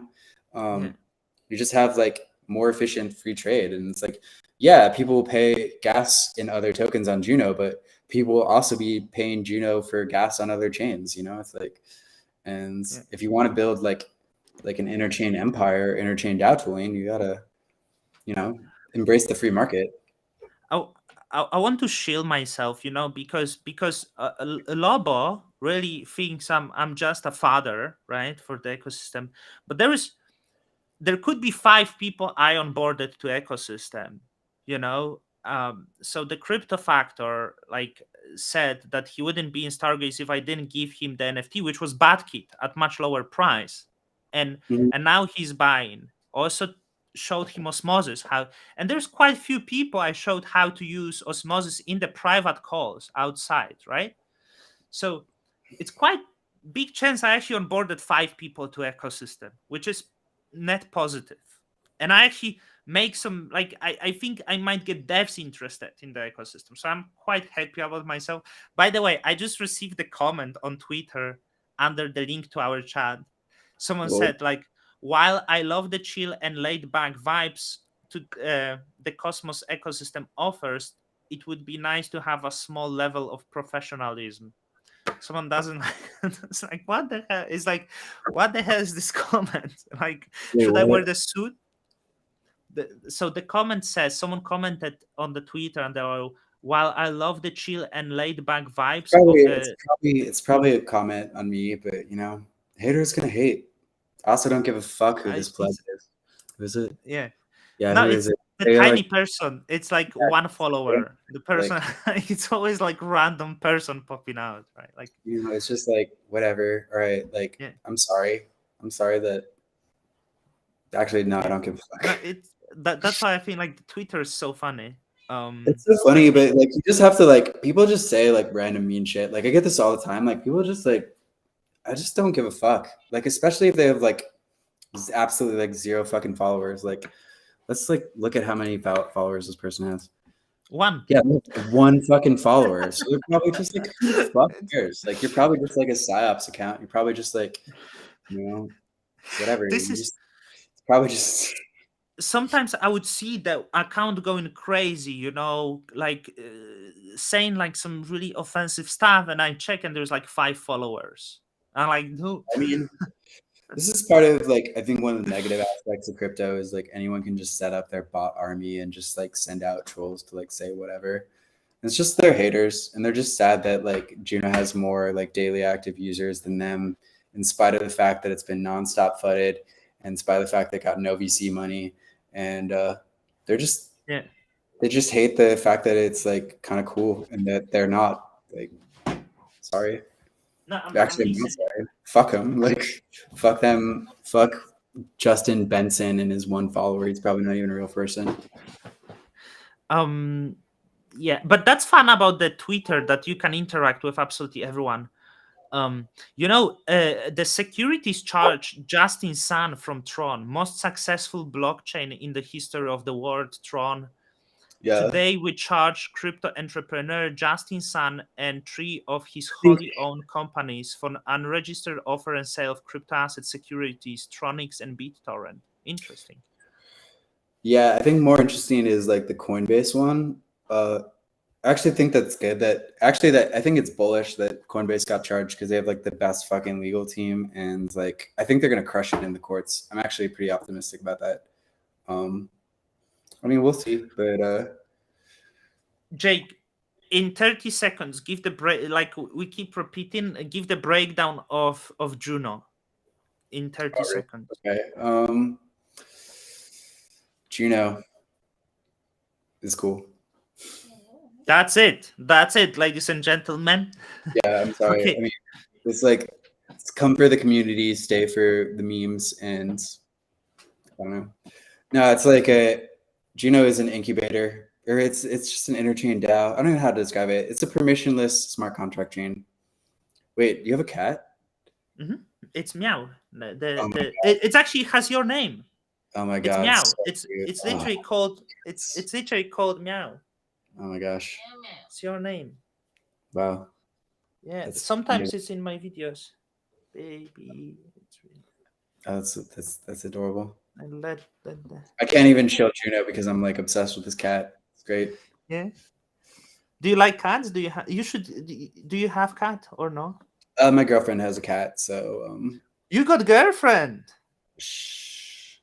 Wow. Oh, ladies, that's it. That's it for you. You're not getting the man. How long you've been together? Fucking love you, Don. We've been together for like 4 or 5 months, something like that. I don't know. Nice, nice. She's into crypto as well. She do something. Is she a developer? Fuck no, I'm never doing that again. No. No, she's an So artist, like, you know. It's like nice. great. But No. I think you are the artist as well. I think you are more like kind of like that's why you do so well with community. Checking your background, you were I know you've been to Manchester, you know, the city of music, and like it's quite rare. Like I do think you are creative, and I think the blockchain needs more creatives, right? Yeah, I think blockchain is a great place for creatives. Like I got into blockchain in many ways because like I had like a record label in undergrad and saw how the music industry was constantly fucking people over. And I was like, we need decentralized content distribution and like new ways for monetization and stuff like that. And I think those new ways are NFTs. Like we didn't even get to talk about music NFTs. I mean, there's a lot of stuff we didn't get to talk about. Record label DAOs. There's actually a couple of record label DAOs launching on Stargaze, which I'm really excited. Also, are on Dao Dao, but they're going to be listing on Stargaze. So kind of both. Yeah, Dao Dao has music NFTs now, which is really sick. I still like in like I'm so fucking excited because I really love like Stargaze. I really love Dao Dao. I really love Juno. And I just want to mash these things together. It's gonna happen. It's gonna fucking happen. I'm really excited. I don't know, like if music NFTs should have like, come on, No, like no. royalties are like just like such an old world mentality. I think what people should think about instead is like affiliate marketing things, and then artists. I think Don, you've had like some really good thoughts about this. It's like think beyond royalties. Like when you like mint your NFT collection as an artist, like keep like 1,000. If you're minting 10,000, keep like 1,000 for yourself or 500 for yourself. You know, like keep like a reserve, and then there's going to be like new ways you can monetize that. And I think royalties, like just stop thinking about royalties. There's no fucking way to enforce royalties, especially in Interchain world. Like you can just send your NFT to Ethereum or send your NFT to like wherever, like you just don't know. There's no way to enforce royalties. I will send you. Reminia Collective has actually quite interesting blog, and they wrote about royalties being bad in 2021. And you know, I actually spoke with the Joe from Bad Kids and told him about the royalties being bad, sent him the article thinking, and he said, when I'm pitching the concept of NFTs to artist friends, royalties are very appealing and make NFTs seem more egalitarian than art galleries. But it kind of make the artists like now this very like this, you know, it makes them art galleries, which is like, and charge you royalties on secondary sales being the bad one. Like, I actually think that's a good thing. I don't think royalties are bad. I think just people have to realize the reality that royalties are never going to be enforceable. Yeah, like I mean, what do you expect to like juice like for 50 years on highly volatile asset, and like you are being really kind of landlord here, like very greedy landlord, and nothing more. Like, so just if you do big collection, as something I repeat many times, just build yourself a treasury, treat it like a token, right? Exactly. That's it. We just need to get more creative. Like, why the fuck are we trying to recreate like old boomer shit that's never gonna work? And honestly, it doesn't even work in the fucking real world. Like, royalties are just so broken. And I think that honestly, as creative as Web3 is, the fact that we haven't like really gotten around this like is insane. This is like you don't like, it's like not like people would think, oh, I want to collect royalties because I deserve, but this is such a lazy thing to do, right? They're like, oh, I'm gonna make 5 or even something 10% royalties and do nothing. Like do some work, maybe abandon royalties, build yourself a mint 5% to yourself, go to SudoSwap, make the pool, and follow what's the trendy now, and like you monetize, but like you don't have to sit on the ass, right? So yeah, I do think it's like our responsibility as like, I'm speaking for myself really, it's like our responsibility as like protocol developers to like give people the options so they like don't fall to these lazy things. And I think that there's a lot more. You know what I'm really excited about? It was actually in my paper from 2014, is like affiliate marketing things, like ways for like if you spread the word of a collection, like you should be able to like monetize that like influence. But then also the artists could also use these things as well to like, you know, build this like, I'm gonna use this word, but Ponzi-nomic kind of thing around like spreading the word about your collection or whatever. Yeah. And then also let the artists tap into that, like, or you know, you mentioned pseudo swap, things like that. Like, we don't like, royalties are just so fucking old school and so boomer, and they just like, we need to move beyond royalties. I get why artists like them, but you know. Yeah, like Paul, by the way, like sorry, I will not get you in the stream because we are literally like finishing, you know, but maybe we can do the multiple people to share the opinions and have discussions.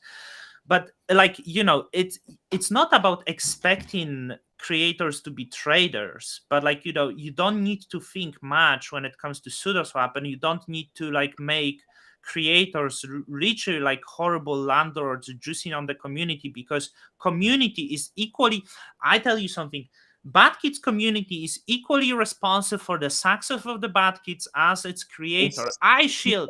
Yeah, exactly. This is why I like the idea So, of like affiliate marketing, or like that's just as valuable. And so like allow people to capture some of that value. That's probably the new model, not yeah, royalties. so it's like just community get engaged, and this is community, like not necessarily community ownership, but community owned liquidity by providing this in different protocols. And as I shield BadKit, every new member that come creates the Ponzonomics because price go up, right? So like it's which is silly to say, but like everything is the Ponzonomic, right? Yeah, we've been going for 3 years, but three, not 3 years. Fucking Yeah, hell. done. Like, That's do it again. You know, Three. I love chatting with you. It's like lots of fun. These are like nice marathon kind of interviews. Yeah, it woke me up because I was like really, you know, off when I started, and now I feel Whatever you awakened. do with the So rest of your day, like I'm gonna go to bed now. yeah, I will do sauna. That's Okay, yeah. cool. That was awesome. Yeah, enjoy your night. Thank you everyone for coming. A lot of people at the end, you might hit the like button, and really thank you, Jake. It was absolute pleasure having you. Didn't even get to So show that out. Fuck. All right. Well, next no, time. you were shitting Dao Dao so much, so much. But we're gonna do it again at some point. Yeah. Thank you everyone. Thank you, Jake. Enjoy your night. Don't drink too Yeah, much. totally. And yeah, I'm drinking water after this.